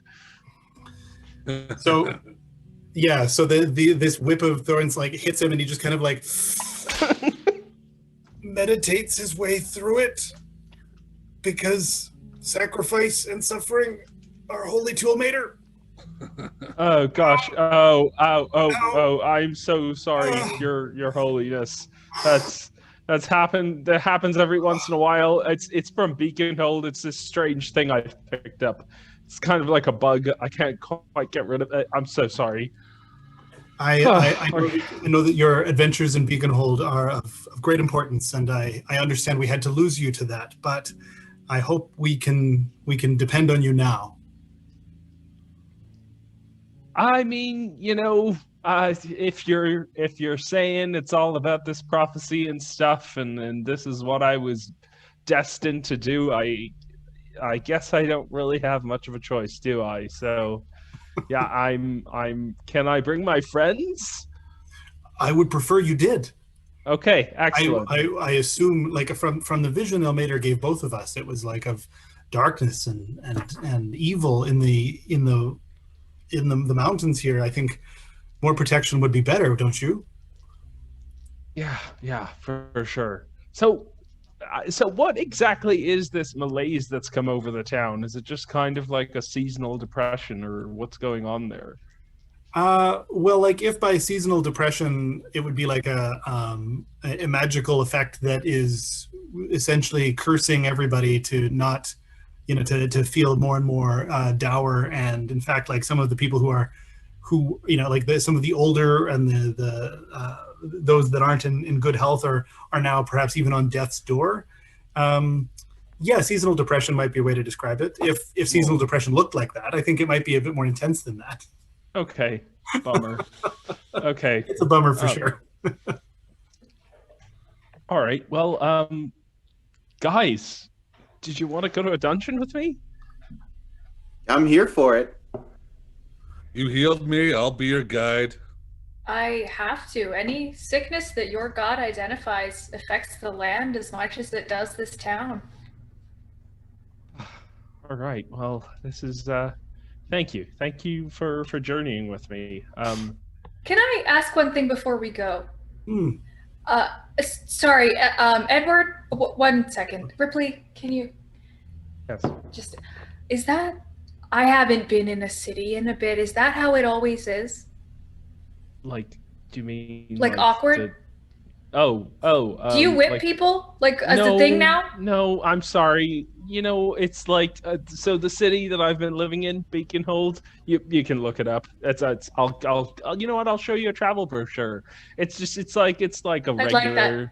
Yeah, it's like a fun little city. And from what I understand, every once in a while it affects people in magical ways, kind of like a fun little I don't know, like traveler's sickness kind of thing. Like I don't usually call that fun, but yeah, well, thank you for your insight. It can be, every once in a while. depends on the effect. For me, happens to be the whip hand today, so that's unfortunate, and I am sorry. Very enlightening. Thank you. If I have further questions, can I direct them to you? Yeah. About just this whole kind of social experience. I've been trying not to sniff people, but I mean, I'm not the most social person. I spent most of my time in a monastery, and then I've only just recently moved to a city. So, we're. Okay, well then let's get out of it quickly to a place where both a little more comfortable. Great. Yeah, excellent. One mechanical note: this is a short rest. Okay. So anything that you get back, and actually, because you guys are in a monastery and you're going to go face some evil, clerics are they're gonna top you up for healing. Oh, okay. Has Sheila returned to me? Did she find her way back? Did she get the goats? Oh yeah. Sheila waltzes her way back. There we go. Yeah. Thanks, Sheila. There you go. Yeah. So everybody's topped up for healing. Anything that any spells that you've cast though that you would need a full day's rest to get back, those you don't get back. But yeah, at least you're back up to top. So I'm gonna fast forward you all right to the mine, if that's okay. Okay. Sure. Yeah. So you get to this abandoned Mithril mine, like exactly what you imagine, like a mine, the opening of a mine shaft to look like. Those like big timbers at the top and on the sides, and like there's like gas lamps all the way through. Sorry, Cornelius, you're having a mine moment? It's just glorious construction. Yes. Yeah. Oh, yeah. That's right. Yeah. So you're at the entrance to the mine. The journal gives you a little bit of guidance as to where you can look. But anything you guys want to try or do as you're at the entrance of the mine? How far away from the town are we? About a mile. Okay. All right. Well. I've got stoneworking. I can make a intelligence check to find the origin of the stonework. Okay. 5. Sorry, 5. Did you say? Yeah. It's stonework. You're very sure that it's stonework. Hey, Cornelius, your people are usually pretty good with stonework. What can you tell me about this fine looking mine here? Oh, it's an ancient mine, fine dwarven stonework, constructed by dwarves. Yes, ancient. Yeah, good stones, cut by dwarves. I like at the stones a little. Okay, great. I would just like to be kind of actively looking, especially if it seems ancient. I am worried about losing my footing. Okay. So you're just kind of keeping your perceptive eye open. Yes, I have learned from years in the wilderness, and go. also as a prey animal, that's wise. That's true. Yes, exactly. Yeah. Okay. Anything else that you guys want to try or do before we continue? No, I guess not. We're okay? Onward and upward, or downward, I guess. Inward? Inward. All right. So, you enter the mine. This isn't a maze or anything like that. And you can, basically, there's an area where you can follow right to the source of where the journal is guiding you. So I'm gonna give you a few steps here that you can go along. The journal's guiding you to a place that basically it actually goes quite deep. So you go like into the mine and then down a shaft and then like around a long hall, like a series of hallways and mine areas to get to this area where Yaroslav has a skull and crossbones drawn again. It's actually his illustration is very crude but cute. It's like the art style of XKCD. If anybody has a quick visual for that. But yeah, so that's the one thing there. You can also see that the mine goes down and it has like another shaft down towards like the it's like essentially their like foreman office where they would manage the workings of the mine, and there's like other mine shafts down towards other areas. So that's the first stage. As you guys get to the mine shaft, you can go down all the way to the end and follow it to the Skull and Crossbones, or check out any of those other areas. I actually would like to investigate the foreman's office. Okay. I think the more we know about where we are, the better prepared we're going to be for whatever he decided to just note as a skull and crossbones instead of anything more specific than that. What a jerk, hey? Come on. give us something. If he wants us to defeat it so bad. Hey, I mean, like, he never went down here. He just knew that this was where you had to go. He was following prophecies. Oh, so. He didn't want to go Throw in. me a freaking bone here. Okay, so yeah, so you guys make your way to the what did I just say? Foreman's office. I'm using foreman's office because I can't remember what the actual word would be for what you would like the head of a mine company or anything like that. But I think you guys know what I mean.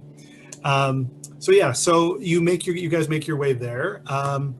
Strangely, even though this is an abandoned mine, all of the mine lamps, the oil lamps, are lit. They've been left alight for all of you here, and so you make your way to this area, and it's the mine itself has been abandoned for about 50 years. So there's dust everywhere, but there's on the wall they've got like the whole mine laid out. So Yaroslav's map is just like shows the foreman's office, a few little other mine shafts, and the last Skull and Crossbones area. This shows the whole area of what this area looks like.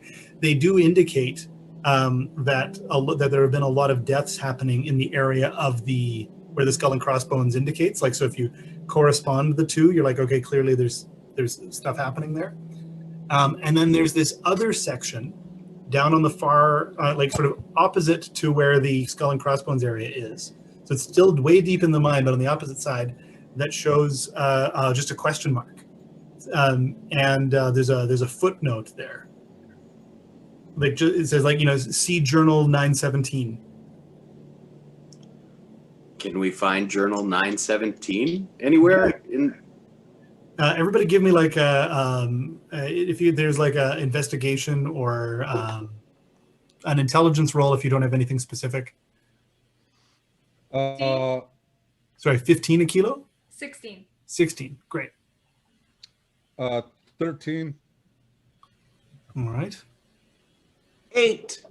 8, okay. Yeah. 4. Oh, Aquilo, are you in orc shape or? I am an orc at the moment. You're in orc shape, okay. So yeah, so it's just like I was trying to figure out, is this a reindeer trying to pull a journal off of it? No, I am currently a humanoid shape. Okay, great. Well, so yes, so you find the journal. In possibly assisting the journal finding, Kevin just squeaked for Lorian. So Lorian, your nose lights up, and you can concentrate on it and change its color, and it illuminates the journal. Onward, heroes.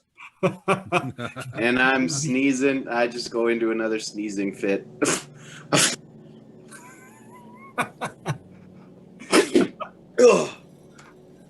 Gosh, yeah, I'm so sorry, guys. I caught this thing in Beaconhold. I really hope I haven't passed it on to you guys. If this keeps happening, like, maybe consult a doctor, but I don't know. It's possible we should have told Ripley to wear a mask. I'm sorry. I'm sorry. I'm so far away from home. Didn't even occur to me. But what was I going to go there? Okay, so yeah, so the journal comes out and gets sneezed upon, but you can also read by the motes of light that are now dancing in the room. The eerily green motes of light, red and green motes of light. It's kind of charming. Yeah, exactly. So what that footnote says when you look at the journal and you do correspond everything, that this is a section of the mine that as they were digging, they found was older than Dronenberg. It was they found something down there, and they just the mine was shut down not long afterwards. So there've been no further investigation. Okay, and was that the question mark area or the skull area? That's the question mark area. Okay. Yeah. Well, I gotta say, we came here for the skull area, but my interest has been piqued by this question mark area. If Do we're we talking, do both? I think we could do both. I think we should check the question mark first, because if we're talking ancient evil, that section does seem to be ancient. And possibly evil. Who Probably knows? evil. Probably evil. It is Dungeons and Dragons. Let's do it. I think we should go to the deepest, darkest place and see what we can find. Amazing. Okay, well, so you But I mean, it's up to Ripley, right? We're here to help you. Yeah, I'm gonna have to agree. It's certainly the most ancient part here, and we've seen the evidence of all the deaths, so it makes sense to me. Okay, that's where we head. All right. So you guys do make your way down the shaft and go towards the question mark area. And actually, when you're making your way to the skull and crossbones, it's actually on the same level. So this is at least you're not going completely out of your way. Perfect. Yeah. It's like taking a quick side trip on going to the grocery store. But yeah, so you when you make your way there, you actually get to this to this area of these crypts, these coffins, these stone coffins that have been built into the stone of the mountain. They're all open. There's two of them, two stone crypts that are open, both open rather, and then against the far wall is this red mask, this evil, monstrous looking mask. It's got demon horns, and it's got the angry eyebrows of an emoticon. Scarier than an emoticon. It's an emoji. It's just an emoji mask. Yeah. Yeah. It's an emoji mask. It's a demonic emoji mask. I'm sure in the chat people are right now trading emojis. I hope they're trading demonic emojis. But yes. That's what you guys see in the room. Anything you guys would like to do? I would like to ask Ripley to see if the amulet reacts to it, or if you get a sense of any kind of spiritual guidance towards or away from this object before any of us touch it. Well, you do get some kind of sense, Aquilo, because Theodora squeaked you. Wonderful. And so, of course, what burrows out of the stone mine is snow hairs, impossibly breaking through the stone mine underbelly, and begin to lift you up. Onward, heroes.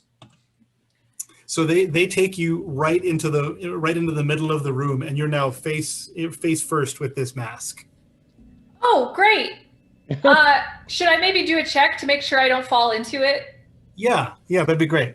Sure. What should I roll for that? That'd be a dex check. Okay. 3. Did not expect this. I could never have predicted the snow hairs. I was carried on a beautiful torrent of snow hairs, face first into an ancient evil artifact.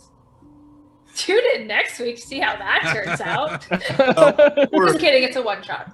Exactly. Or tune in right now, because we're going to tune in right now. Exactly. So you go face first into the mask. You knock it off of the pedestal, and it totters and lands kind of on your face. Give me Cool. A wisdom saving throw. Okay, I'm pretty wise. You can hear a muffled, like, orcish, like, groomph, like, swear.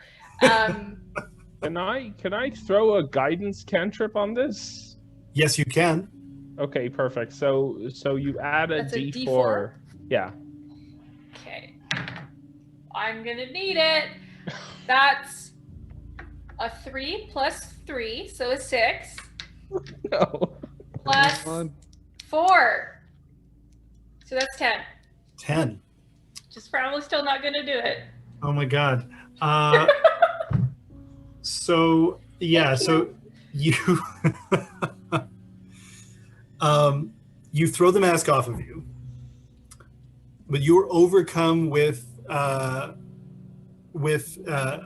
a revulsion for like yourself and all living things. Oh. And for the next, let's say here, the next 4 rolls, you're going to be, or the next 4 rolls of whatever it is that you're rolling will be at disadvantage. Okay. I toss it off my face to the floor, and I continue a couple more kind of orcish curses, and I'm like, I'm almost dry heaving myself, but without the rainbows, and I look at all of you in contempt, like, why did you bring me here? You thought Oh no. I haven't been indoors in 4 Oh, no, years, it's- let alone a dank, ancient, cursed mine. Thanks a lot. Thanks a lot, Oh, Ripley. no, Are you feeling all right? Yeah, it's fine. I Yeah, think it's cool. I don't think I, I believe think it's that seasonal depression. I think it's getting to Oh, kilo. it's seasonal depression. Okay, cool. I send Sheila over to help. She's a therapy goat. Okay, Sheila's fine. Sheila's fine. I'm gonna pet Sheila and just try to kind of get my. I'm a little embarrassed at my outburst, and I'm just gonna pet the goat for a bit. Okay. Is there anything else you guys would like to do in this room? I feel like we should Rob some graves? What? do No. something.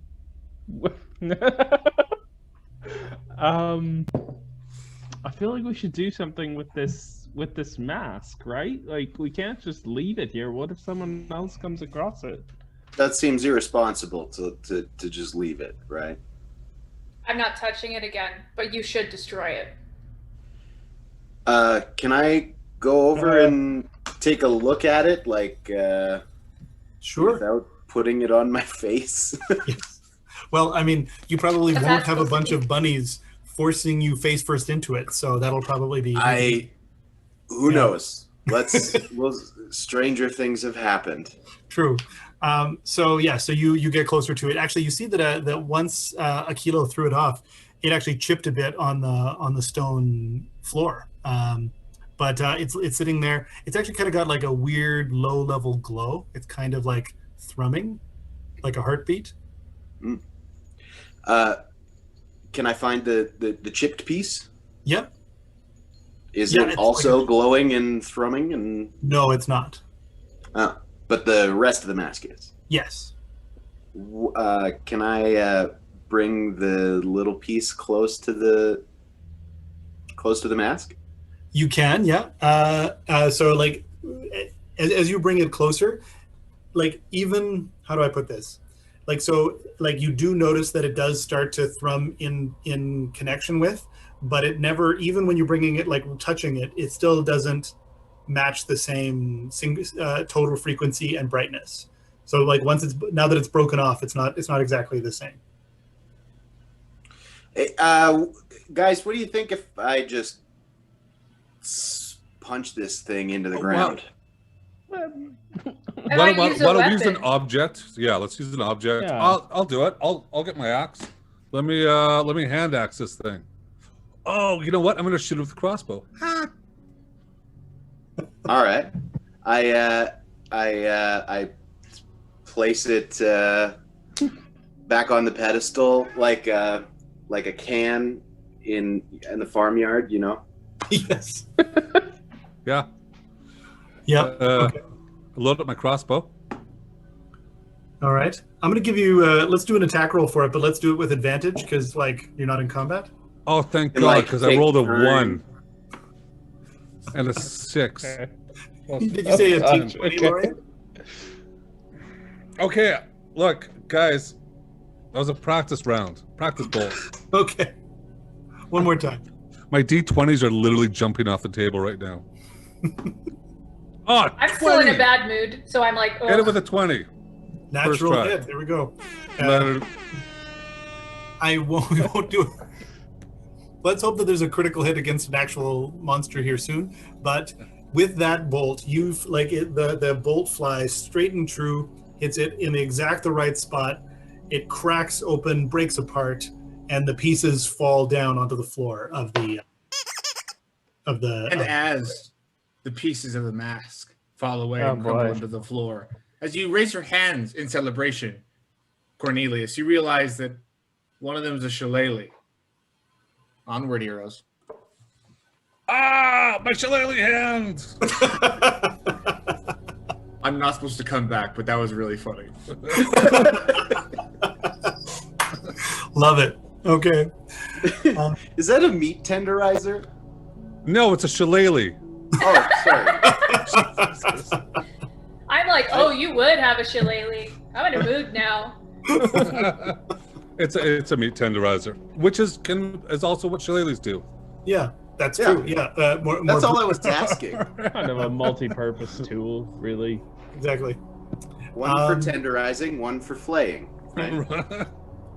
I'm actually gonna say that you hang on to that shillelagh into our next combat, so that it doesn't go away. Because I think it's supposed to go away in like a minute or so. But Well, I'm gonna say yeah. that like until it meets an enemy, it doesn't go away. cool. How do you spell meat? Nicely done. Both ways. Thank you. Thank you, Emma. Oh my God. If only I could have that sound follow me around my whole life. I want the air horns. Okay. I'll It'll- dibs on the air horns. It's coming, I promise. So yes, okay. So the mask is in pieces on the floor. It as it breaks apart, it's now no longer glowing red. No part of it is thrumming in any way whatsoever. I am gonna stomp on the pieces one more time for good measure. Okay, they're now they're in smaller pieces and powdery pieces. Is Aquilo still in a mood? Oh yeah, I'm gonna be in a mood for 4 tries at things. Okay, excellent. Oh. Are you asking me that to my face? No, I was just wondering out loud. It's not helping the mood. It's not helping. Yeah. Is it seasonal or situational? Hey, shouldn't we check out the skull and crossbones? I'm gonna say, That's a fine idea there, Ripley. Yeah, you go first. I was just going to ask. Okay, great. Well, yes. So you guys move. Are you guys going to move on to the skull and crossbones area? no. Okay. Yeah.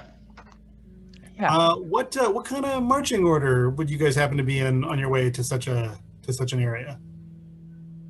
I'll use my spry nimbleitude to kind of like scout ahead a little bit. Okay. Well, I was going to say, does Lorian still have his glowing nose? Because he should definitely go first then. How long does that last? Let me double check. The rest of the adventure. You know, Until I'm it gonna feels say- right. it's a winter solstice miracle. Aw. Great. Okay. It lasts 8 crazy nights. Yes. But you can control the color. Do you have anything you want to do with the color on your way? Red. to- Red? Red. Done. Yeah. Yeah. Yeah. Why are we Red. asking? What are we talking about? Okay. So you're ahead. Are you doing anything special, or are you just being dexterous? Maybe I'll be a little stealthily dexterous, Stealthily dexterous, or if I may. stealth? Like you just want to straight up go for stealth? Yeah. Great. Okay, we can do that. Can you give me a stealth roll? I sure can. Nope, that's a critical fail. I really think I'm stealthy, but I forget that my nose is a bloody flashlight. Amazing. I'm like, oh, he thinks he's sneaking. He's so sneaky, yeah. Amazing. Okay, well, so you're in the front. Actually, so yeah, we've got Lorian in front. Who else? Who's next? I'll go behind Lorian. Okay. I feel like I would like to take the rear position just All right. to. I don't want to talk to you guys right now. Yeah. That makes Yeah, sense. yeah. Leave Grumpy in the back. I guess I'll go behind Ripley here. Okay, so there we got Lorian, Or Ripley, Cornelius, Aquilo. Great.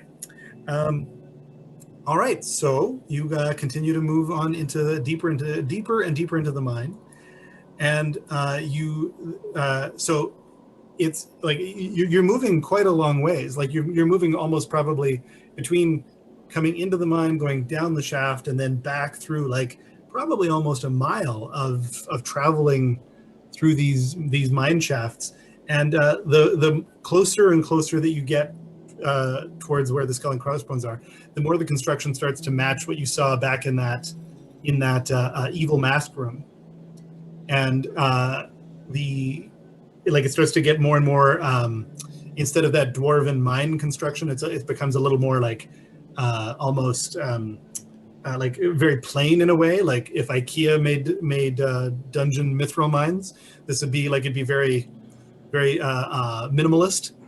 And it just like it moves towards further and further towards this skull and crossbones area. Lorian, what you can see ahead of you is that it then opens up maybe like you're 40 feet away from the entrance, but it opens up into a big-ish room, about like a big-ish room is what it opens up into. I'll get more. I'll describe it more once you let me know what's happening. can I do a stone as it changes? Can I do a stoneworking check again? Sure. Yeah. Give me a roll. 9. Worst dwarf. Don't dwarves get like there's like you double your proficiency or something on it, isn't it? Isn't that how that works? Stone cunning. Make an intelligence history check. For specific. Oh, double your proficiency. Yeah. Oh, there we go. So, right. So that'd be like Should be at least a little better than that. 7, 14. Plus 2, 16. 16, great. And thank you, Lorian, for giving us some dwarf backup there.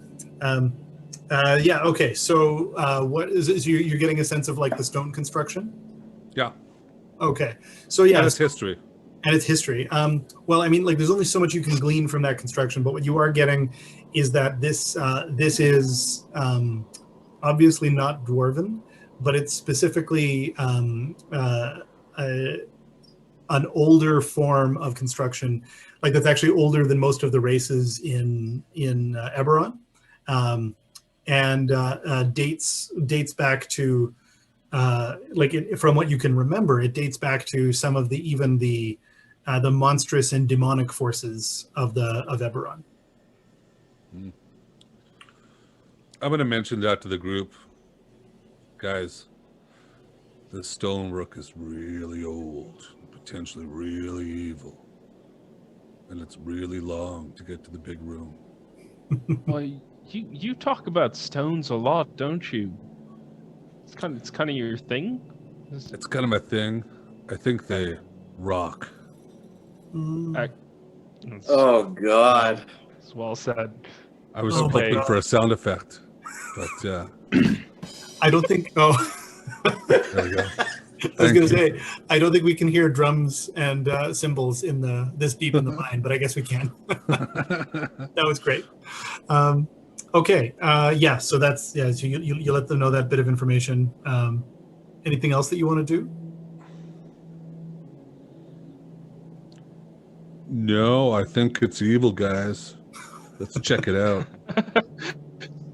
That's why we're here, right? I mean, it's why we're here. Old and evil is what we came looking for. So I think And I got the picture.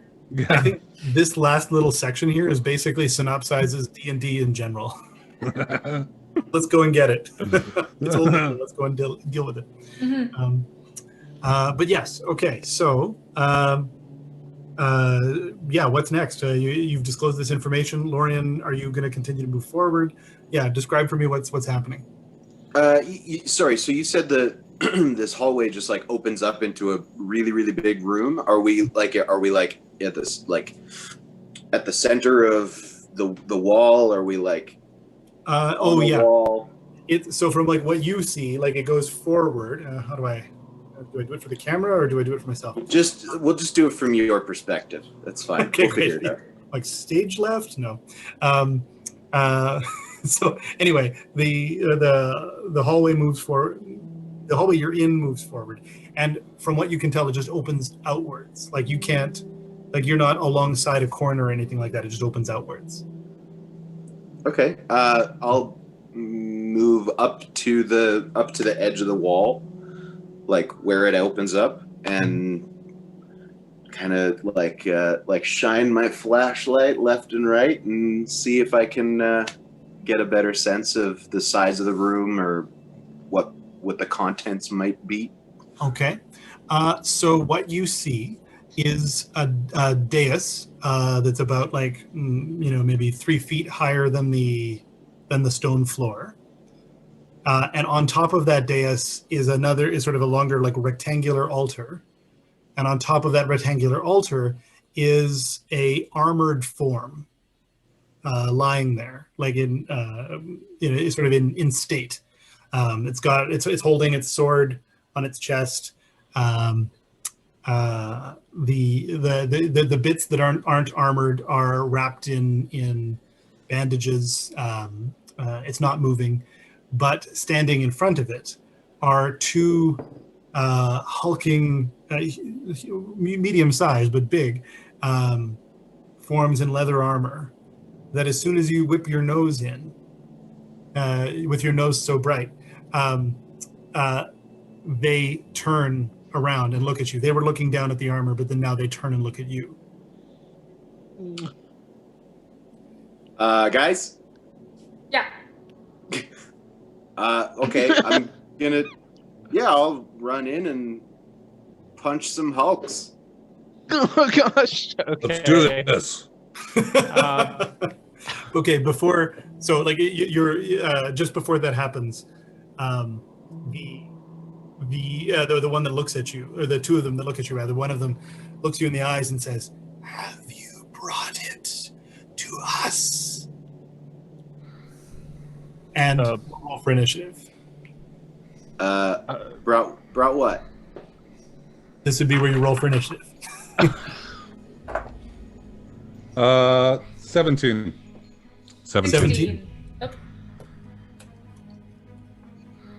Oh, 15. Okay, 15.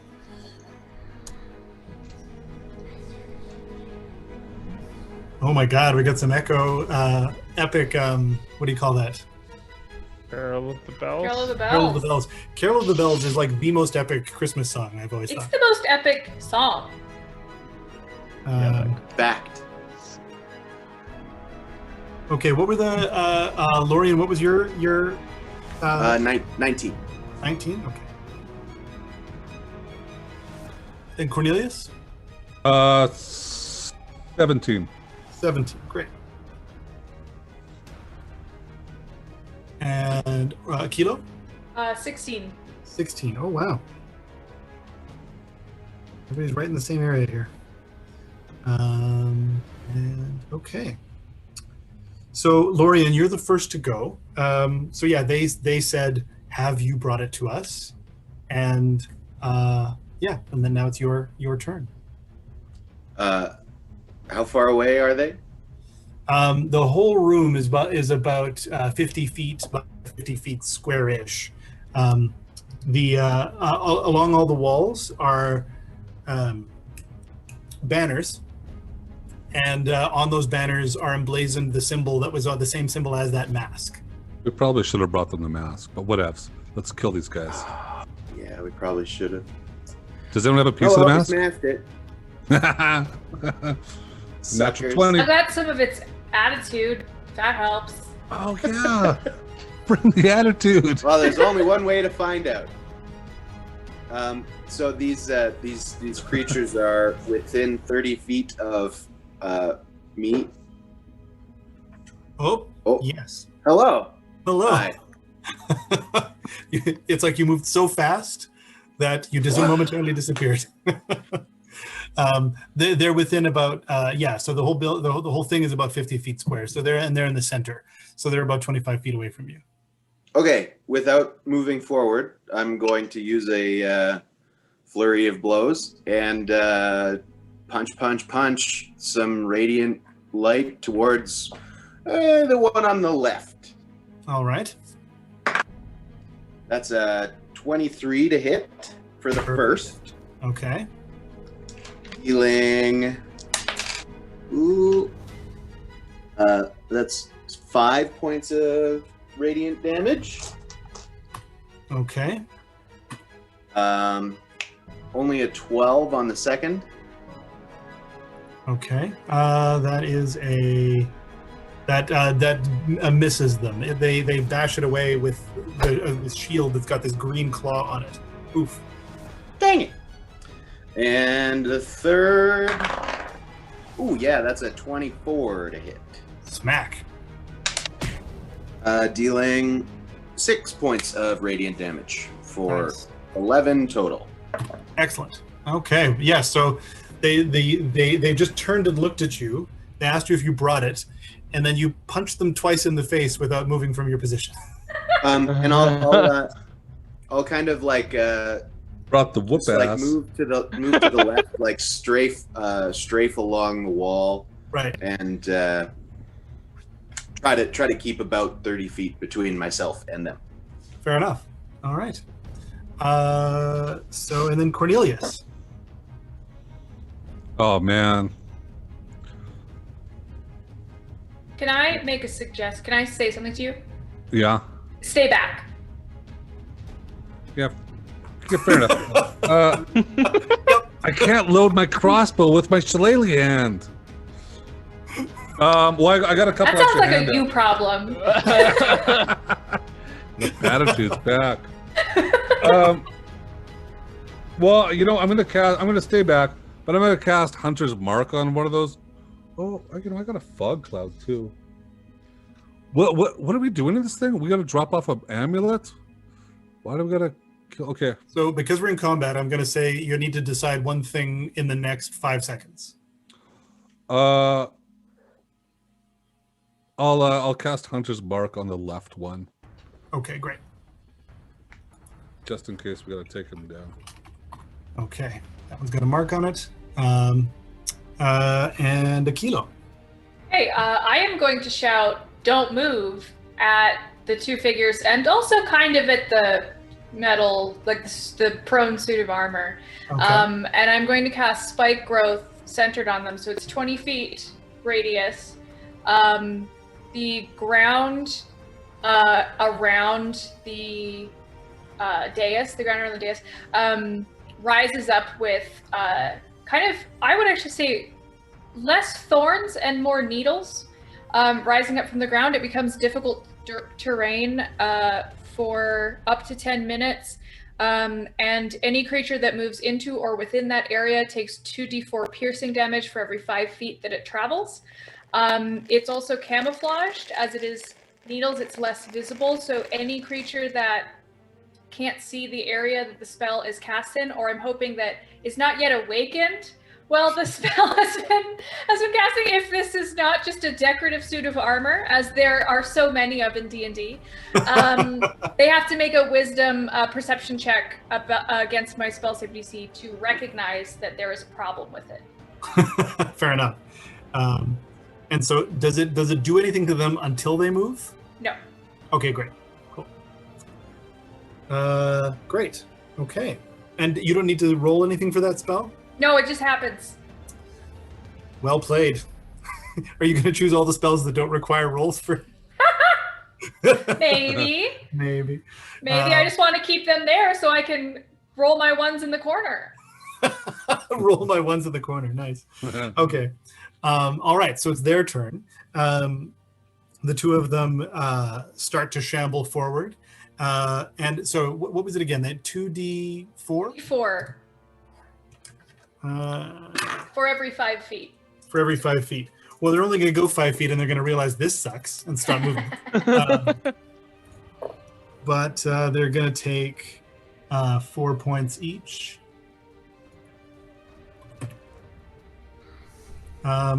So the one that got hit with the flurry of blows is like looking fairly upset with this whole situation. Tucker. And the other one that has the hunter's mark is still relatively fresh but hurt. And also, can we just say maybe that the thorns look not unlike mistletoe, which is kind of spiky?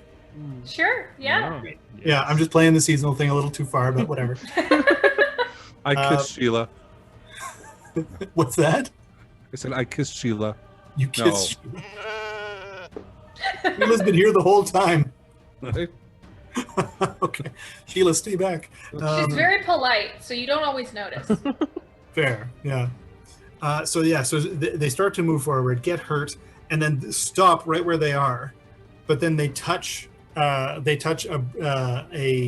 bracelet that lights up briefly, and then the boxes all around them, because there's like this is almost like almost think of it like a movie studio or a movie set where there's like lots of boxes of equipment everywhere that isn't currently whatever's in the shot, which would be the dais.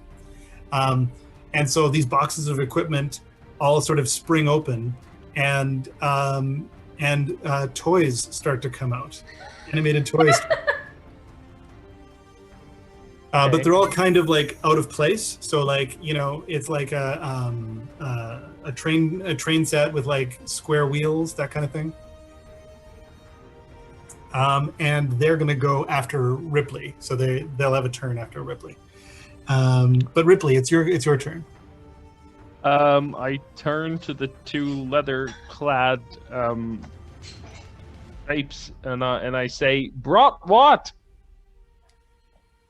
Leather claddies, I think they prefer. Leather claddies. Sure. Oh God. I like that. Anyway, they're going to simply say, "The amulet." Oh yeah, I have an amulet. This one, and I show them what's his face's amulet? Iron Claw? I don't remember. You're real Iron devout. Hand. Real devout. I didn't really brush up on the history of my monastery, but Iron Hand. I'm just gonna be like, it was Yaroslav, and I feel like you should know that. Okay, I get it. I see it now. I see it written on the back of the amulet. It says property of Yaroslav of Iron Hand. I'm like, after I say that, I'm like, I'm sorry. I know it's like, but it's Yaroslav. It's cool. I got it. Yeah. So this amulet, is this what you were talking about? Give it to us, and Ilmater's curse will be complete. What? His curse? And are you going to take any actions? Because otherwise, I'll keep moving. Oh boy. Okay. Well, fine. I mean, if you're gonna keep pressing forward, I'm gonna have to guiding bolt one of you suckers. We'll do it on the left one because he seems to be getting the most attention. So a guiding bolt on the one on the left. Okay. That is a nat 20. Oh. Hey! Oh, there's that air horn. Great. And that's gonna be 20 points of damage. 20. Holy crap. That's amazing. Okay. And Boom. can you also give me a D20 roll there, Ripley? Sure. 6. Okay. So, you now also know, you can identify this particular monster's attacks way more perceptively than you could before. And so now the next time it attacks you, you will have an extra bonus to your AC for any attacks that they send against you. Excellent. Great. Okay. So now these weird toys, like we've got like a teddy bear with missing an eye. We've got like a Jack in the Box whose name is actually Steve. They're all kind of moving towards you. There's a bunch. There's 10 various kinds of toys. There's a marionette that's like dancing its way to you, but nothing's holding on to the top level of the strings. That are all moving towards you. And Lorian, you moved further out of the way there, so I'm going to send a couple of them your way. Of course. Okay. Let's do. So the Steve in the Box hits you for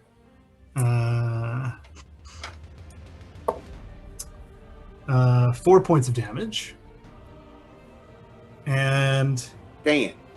the rocking horse that actually like kind of has to limp because one of its curvy bits is actually like more like a series of flat lines, ends up nudging against you for let's see here, does a 15 hit you? Nope. Okay, great, it misses you. And You said then 4 points from the Steve in the Box, though, right? 4 points from the Steve in the Box, yeah. Okay. One of the marionettes comes over to Cornelius and gets tangled in their own strings, so they couldn't quite attack. Kind of cute. The one-eyed teddy bear gets to Aquilo, and that is a 19 to hit. Yeah, that's a hit. Okay. And that is 6 points of damage. Okay. Yeah, these little cute little claws come out of the teddy bear and just go. And so now next, actually, it's Lorian. It's your turn, and then after that will be Cornelius, and then Aquilo. So I've got Steven the Box, and a kind of rocking horse beside me. Yeah, exactly. Okay. I feel kind of bad hurting these little guys, but oh well. Punch. Gonna spend a flurry key point for a flurry of blows. Oh no, where did those go? There it is. Spend my key points, and the first. Actually, I'll stab Steve in the Box. Steve in the Box with with my short sword. That's a 19 to hit. Smash. That's going to be 7 points of piercing damage. Great. So you pulverize it. Sorry, Steve. Yeah. And I'm going to punch the rocking horse. That's a 9 to hit. I'm assuming that doesn't hit. It like sort of like stumble rocks out of your blow and then rocks back. And then I'm going to use that key point that I spent for my second. Oh, God damn it, it's another 9. Right. It just, I can't get the timing right. Why? How's it rocking this weird, like.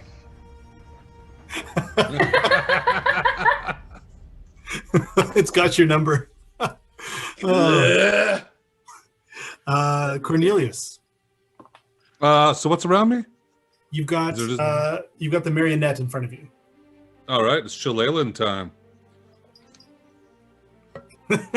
Okay. Natural 20. Natural 20 with the axe, and then. Oh my god, dude! I just got 2 natural 20s. What?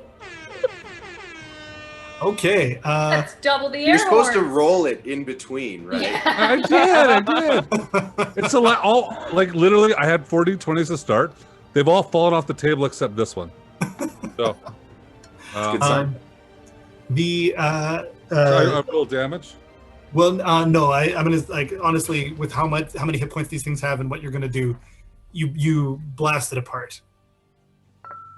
Or actually, no, it's a marionette. You cut through the strings. And then smash the toy with it. I cut the strings and then smash the toy. Yes. Yeah. Aquilo. I am going to transform back into my elf form so that I can go on a little bit of a rampage. I feel like when I have a lot of emotions building up, it's kind of the easiest way to express myself. So I'm going to transform into my reindeer form and ram the teddy bear.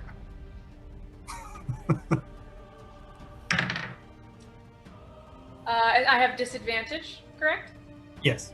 Okay, so the first roll is a 14 plus 5, and the second roll is an 11 plus 5, so 16. Okay. Yep. Those hit. Yep. Yes. Okay. So that is 7 damage. 7 damage. Okay. Again, yeah. These are not exactly hearty toys, and you smash it. Yeah. Wonderful. I skewer it on a horn, and there's stuffing flies everywhere. That's actually kind of sad. But awesome. Just crushing these toys, hey? Yeah. Okay, so let's see here. So that was like the first 5 toys? Was that 5? 4. Yeah. Sorry, I should have counted my own toys. So then there's another 4 toys, or sorry, another 6 toys move in because I think there said there were 10 total. There's a pogo stick with googly eyes. There is a helicopter with like a floopsy rotor, so it can't really take off. And there is a Rubik's cube where all the colors are the right color, so you can't do anything with it. Shoot, I should have. That's just a fidget toy now. That's not useless. That's just a sim toy. That's just different. Yeah, but the toy doesn't know that. It doesn't. It needed this. Oh, we should talk to that one. We should give these toys a pep talk. You don't have to be productive under the capitalist notion. That's not what you're worth. How your worth is defined. If you can break its curse, then I would love for you to convince this curse. And then the last one is a toy boat that can't float. Oh God! Yeah, Breaks my heart. I know. So those 4 move in, but they will attack on their next turn. Lorian, it's you, and then Cornelius, and then Aquilo. All right, I'm pissed at this bloody horse. Sorry. Did I have a turn this round? I don't think I did. Yeah, Didn't actually. you?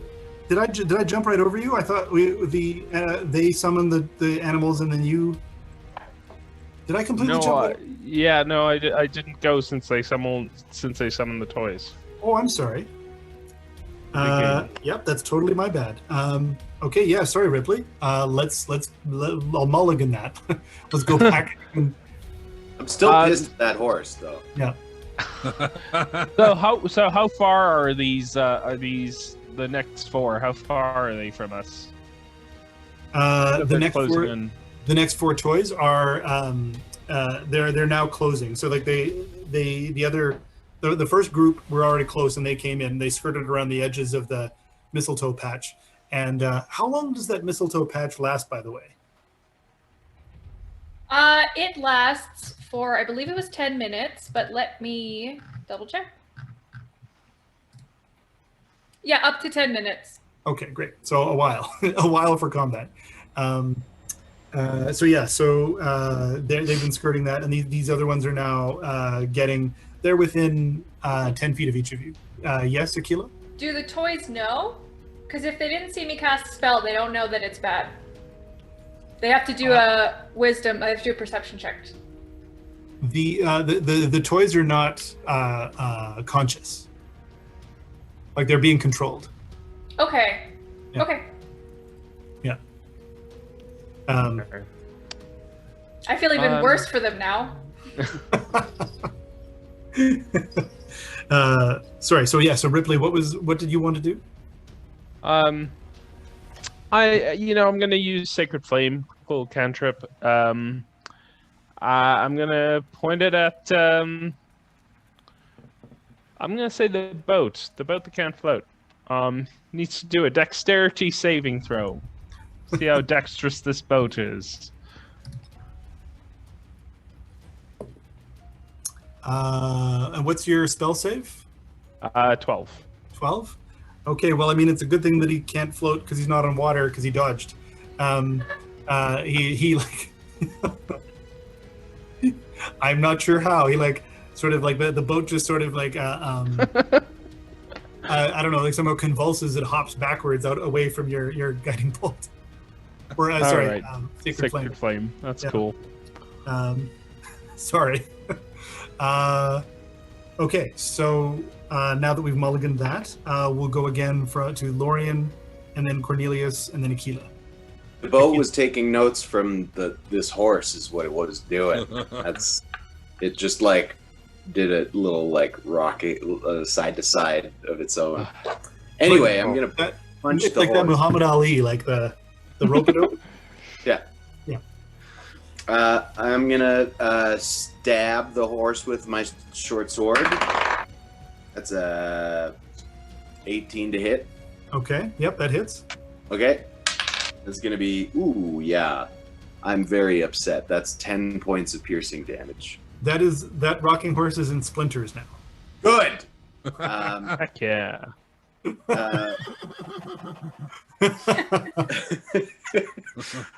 Also, what are the leather claddies doing? Are they still? I'm sorry. They've stayed where they are because they don't want to be. They've seen this mistletoe patch, but they haven't moved since their turn. Okay, well, the one that I already hit, Yeah. the one time, I'm gonna use a flurry of blows and punch at that guy. Awesome. So the first one, that's a 23 to hit. Amazing. That'll be 5 points of radiant damage. Oh my god. You knock it out. Nice. Is the other one within 30 feet, or can I move such that it is? They were standing next to each other in front of the dais. Okay, right. So my second flurry of blows is going to be a natural one, never mind.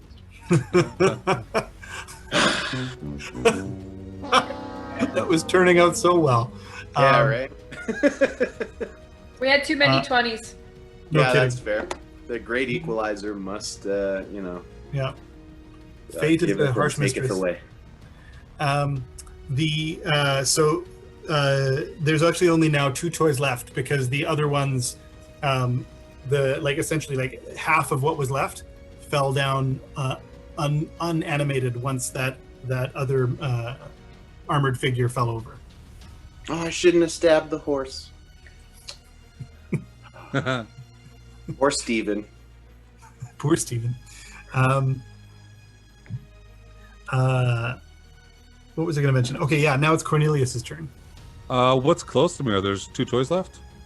There's 1 toy left. That's the pogo stick with the googly eyes is in front of you. All right. It's playtime, toys. 18 18, that's a hit. Yeah. and a 10. Okay. So You smack I'm just gonna. Do you mind if I take control here a bit here? You smash the pogo stick with your shillelagh part, bouncing it way up, like it's like you double bounce somebody on a trampoline, and then as it's in the air, slice in half. Yeah. Playtime toys.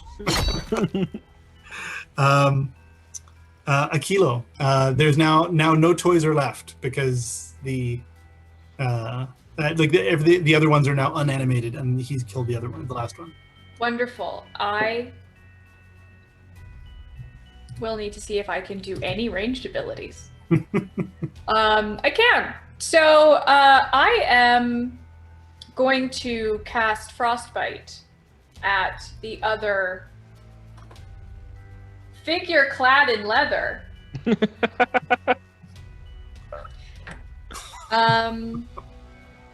Which is also it's a save. It's not a roll for me. So it's a Constitution 13 save.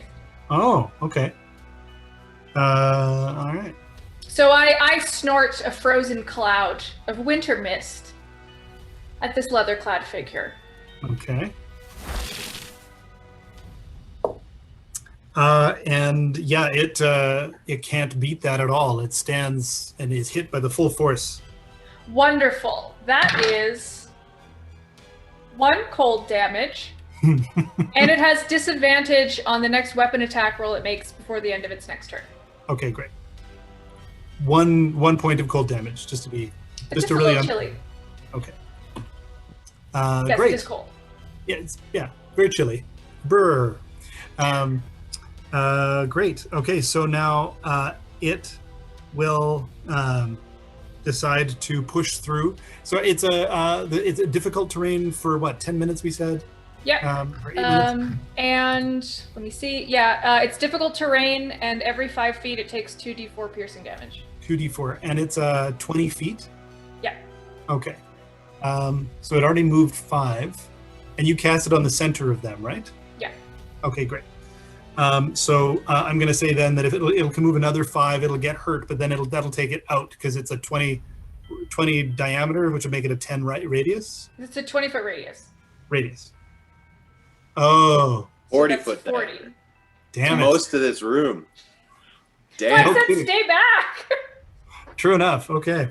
Well, whatever. They'll take it. So they'll keep moving towards the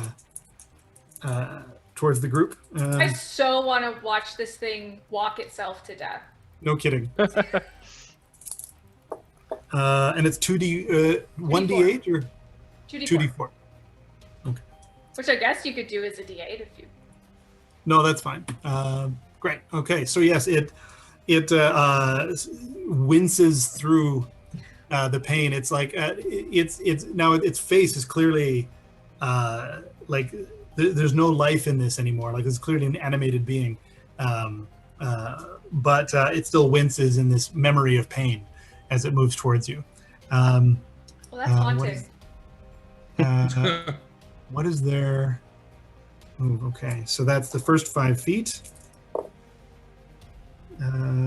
That's can it get to you and survive is the question. Fun question. No. No? No. I think no. I think we should take a It's vote. a Christmas I think miracle. It's a Winter Solstice miracle. So it gets to the edge of your radius, severely hurt, cut in so many places, and the leather armor, that green symbol that's on the on its shield, the claw, is tattered to bits now, but it's reached the edge and is going to swing at Aquilo. Okay.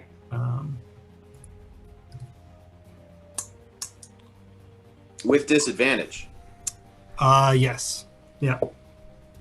Which is good because that first roll was a crit hit. I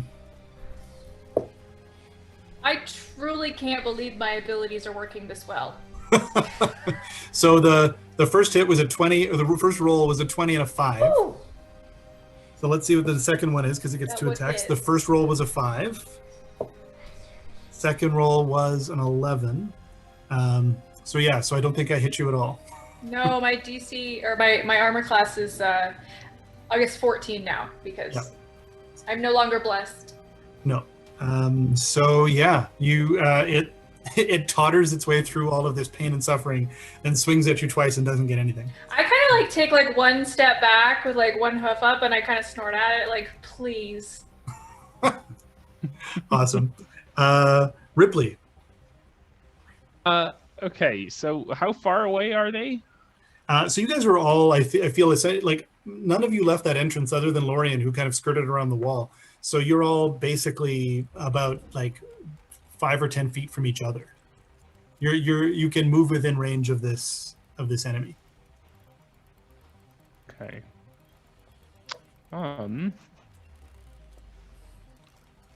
Ooh. I think I'm going to. You know what? I'll use my crossbow. I'll use my crossbow on the one that's advancing towards us. Okay. Yeah, I'm gonna shoot my crossbow, and that is a 14 to hit.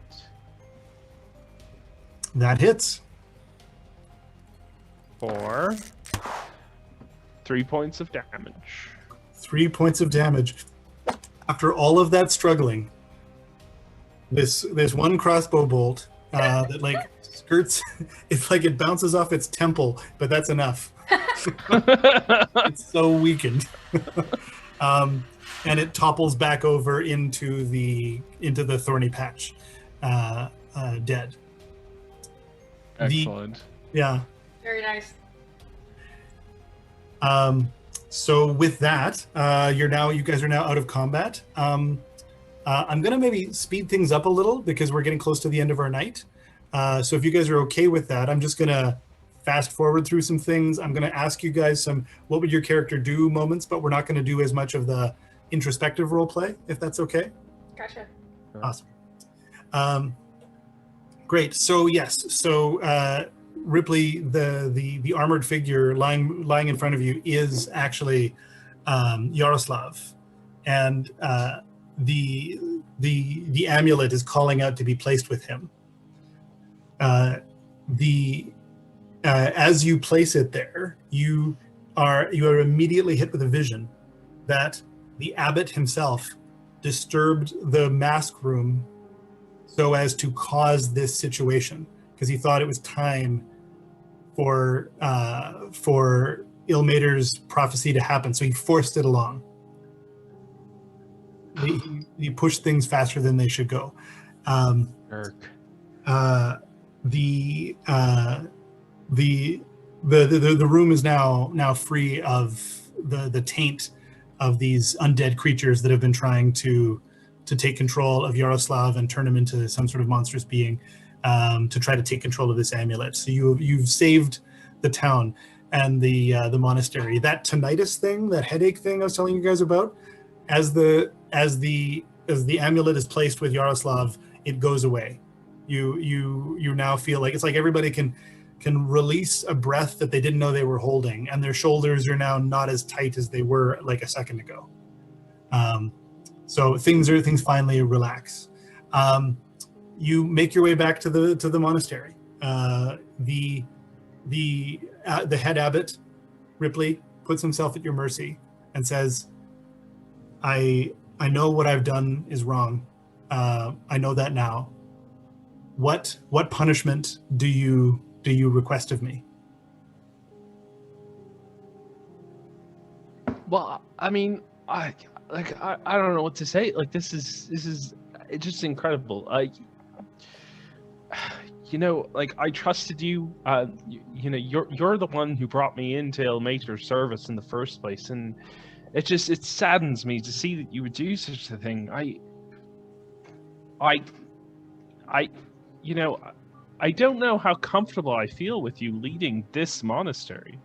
I wouldn't ask you to. I'm not one to ask for any sort of, vengeance for what you've done or for you to pay up for what you've done. But I certainly think the right thing for you to do is own up to the fact that you haven't been the best leader for this monastery and for this town. I leave it in your hands, but I would strongly suggest that you step away from your role. I respect that. I will begin my pilgrimage after the solstice. The town is fairly excited that now that everything doesn't feel nearly as bad as it did for the last 2 weeks. So if anything, the pendulum swung the other way. They're extremely happy and excited. They're so happy. So they throw you guys a big winter solstice feast. There is cranberries. There's roast beast. There's all of the favorite winter solstice specials that you'd enjoy to eat. I'm going to give everybody but Ripley a hot 30 goodbye, so you can kind of describe what your time at the feast, or how you leave the monastery, and maybe a little hint of where you might want to be going next. And then we'll do a few more little wrap ups, and then we'll finish.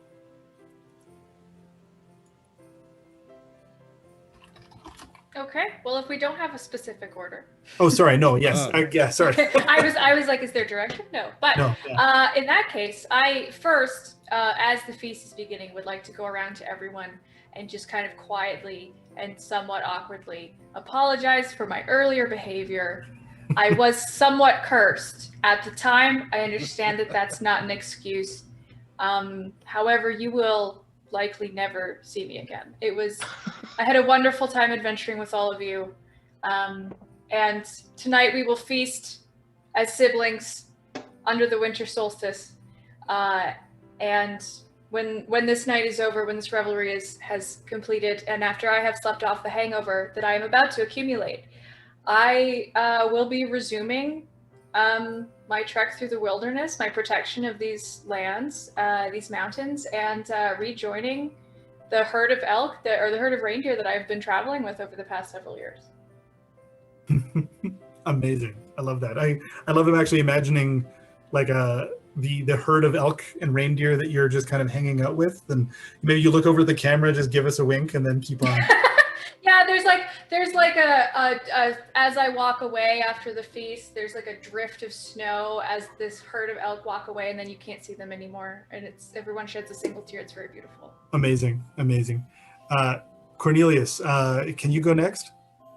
I really wanted to enjoy the feast, but I only had one hand to eat. I tenderized a lot of food before I chewed it.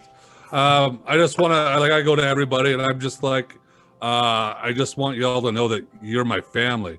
And, it was an adventure, and I almost died. And because of you guys, I lived, and I appreciate that. And if you ever need me and need Sheila here to come and help you in any of your adventures, I'm part of that, and I'll do that. But I'm gonna go now back to the mountains and hunt that giant Yeti that we saw out there, because that thing can't roam free.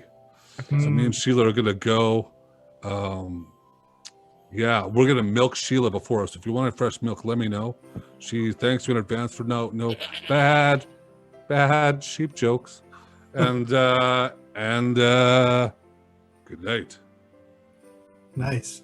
Lorian, just before you go, there is actually a council of other priests in the monastery that have asked if you would consider stepping up to the leadership of the monastery. Wow. Well, Lorian is honored, shocked, and honored. I mean, personally, I feel like it would be wonderful to carry the torch and to do my best to succeed where Edward had failed. But I don't know if I can, because the idea of being free to go out to do Ilmater's bidding as I need feels like a more of a powerful pull. And actually, Cornelius, you want to go fight that big Yeti together? Yeah, let's get that Yeti. Yeah, I frankly, I'm honored, but I don't know if this is my future here. I think my future is out there, and this will always be home, but I don't think I can. Amazing. Ripley, I'm going to give you the last word to take us out, but I want to say that as you are, so now I'm going to you can describe what happened in the feast, but I'm going to say that as you leave with your bags and you're taking the sledge back to Krona Peak so that you can take the lightning rail back to Beaconhold. One thing that you see perched on the edge of the Tower of Archives, kind of like a mini library, you see basically half the size of Ptolemy, this Sphinx with big wings, black hair, big black beard, and a little crown. He gives you a wink, and then he goes in through the window. And with that, I'll let you take us out. What is it with Sphinxes? Well, first off, I'm so incredibly grateful to have adventured with you all, and I have so many questions for Aquilo. Like, are they more of a ranger or more of an orc? Like, because do you just spend more time with rangers, just pretending to be one of them? I'm just so confused. It's like I actually, it's traditional for my druid circle to spend a number of years living fully and protecting a particularly vulnerable group of the creatures that we share the land with. So it's less that am I a human or am I a reindeer, and more if I have been gifted the ability to walk amongst many of my siblings, then there's no reason I shouldn't. Well, I certainly understand that, and in a way, what we've done here today, protecting this village, this is all I could ever ask for a perfect solstice, is to help the ones that need it most. And thank you for helping me achieve that. I came here believing that this was something that I was destined to do, and I realized I was deceived, but at least I got to make some good friends along the way. I'll drink to that, and thank you for the nog. It's made from Sheila's milk. The nog of Sheila's milk is consumed, and people fade into reindeer hordes, and Cornelius holds up his shillelagh arm, figuring out how he's going to milk Sheila with that thing. The 8th episode of Pages and Mages concludes, which means, before we go, it's time to announce our Yetis Minis winner. I have right here a D4. I am rolling. That is a 1. And that is Cornelius, which means Marcia, you are the winner of the Yeti Mini from Yetis Mini. Oh my god. So all you need to do is send us an email at D20 Initiative yyc@gmail.com. I'll put it in the chat before I go, and we will hook you up with Yeti Minis. Thank you very, very much to everybody who tuned in to watch us live, and only a slightly smaller but still impactful thank you to all the folks watching right now on YouTube after the fact. I'm not mad. I'm just disappointed that we didn't get to chat. And a hearty... Can we also say a Merry Christmas to anybody who might be choosing to watch this on Christmas Day, which would be a Christmas miracle? If you're watching this on Christmas Day, find some way to contact me, and I'll sing you a carol. A hearty tavern cheer to all of our illustrious squeakers. We have Tigatora, Marcia, Kevin, and Optimage. Hooray for them! Thank you, Jason Mehmel, for building this holiday hellscape. To DJ Emma Brager for these solstice sounds. And to our evening's excellent cast. You, of course, know Calvin DiSilva as Ripley Creed. But also our lovely guest stars. Spencer Estabrooks, do you have anything to plug? Oh, sure. You can check out my I have a Lord of the Rings shot like the Office series called One Hit Die. We actually have a Christmas special called Crushmas. It's a 2-part little one-off thing, looking at killing monsters, getting loot kind of thing.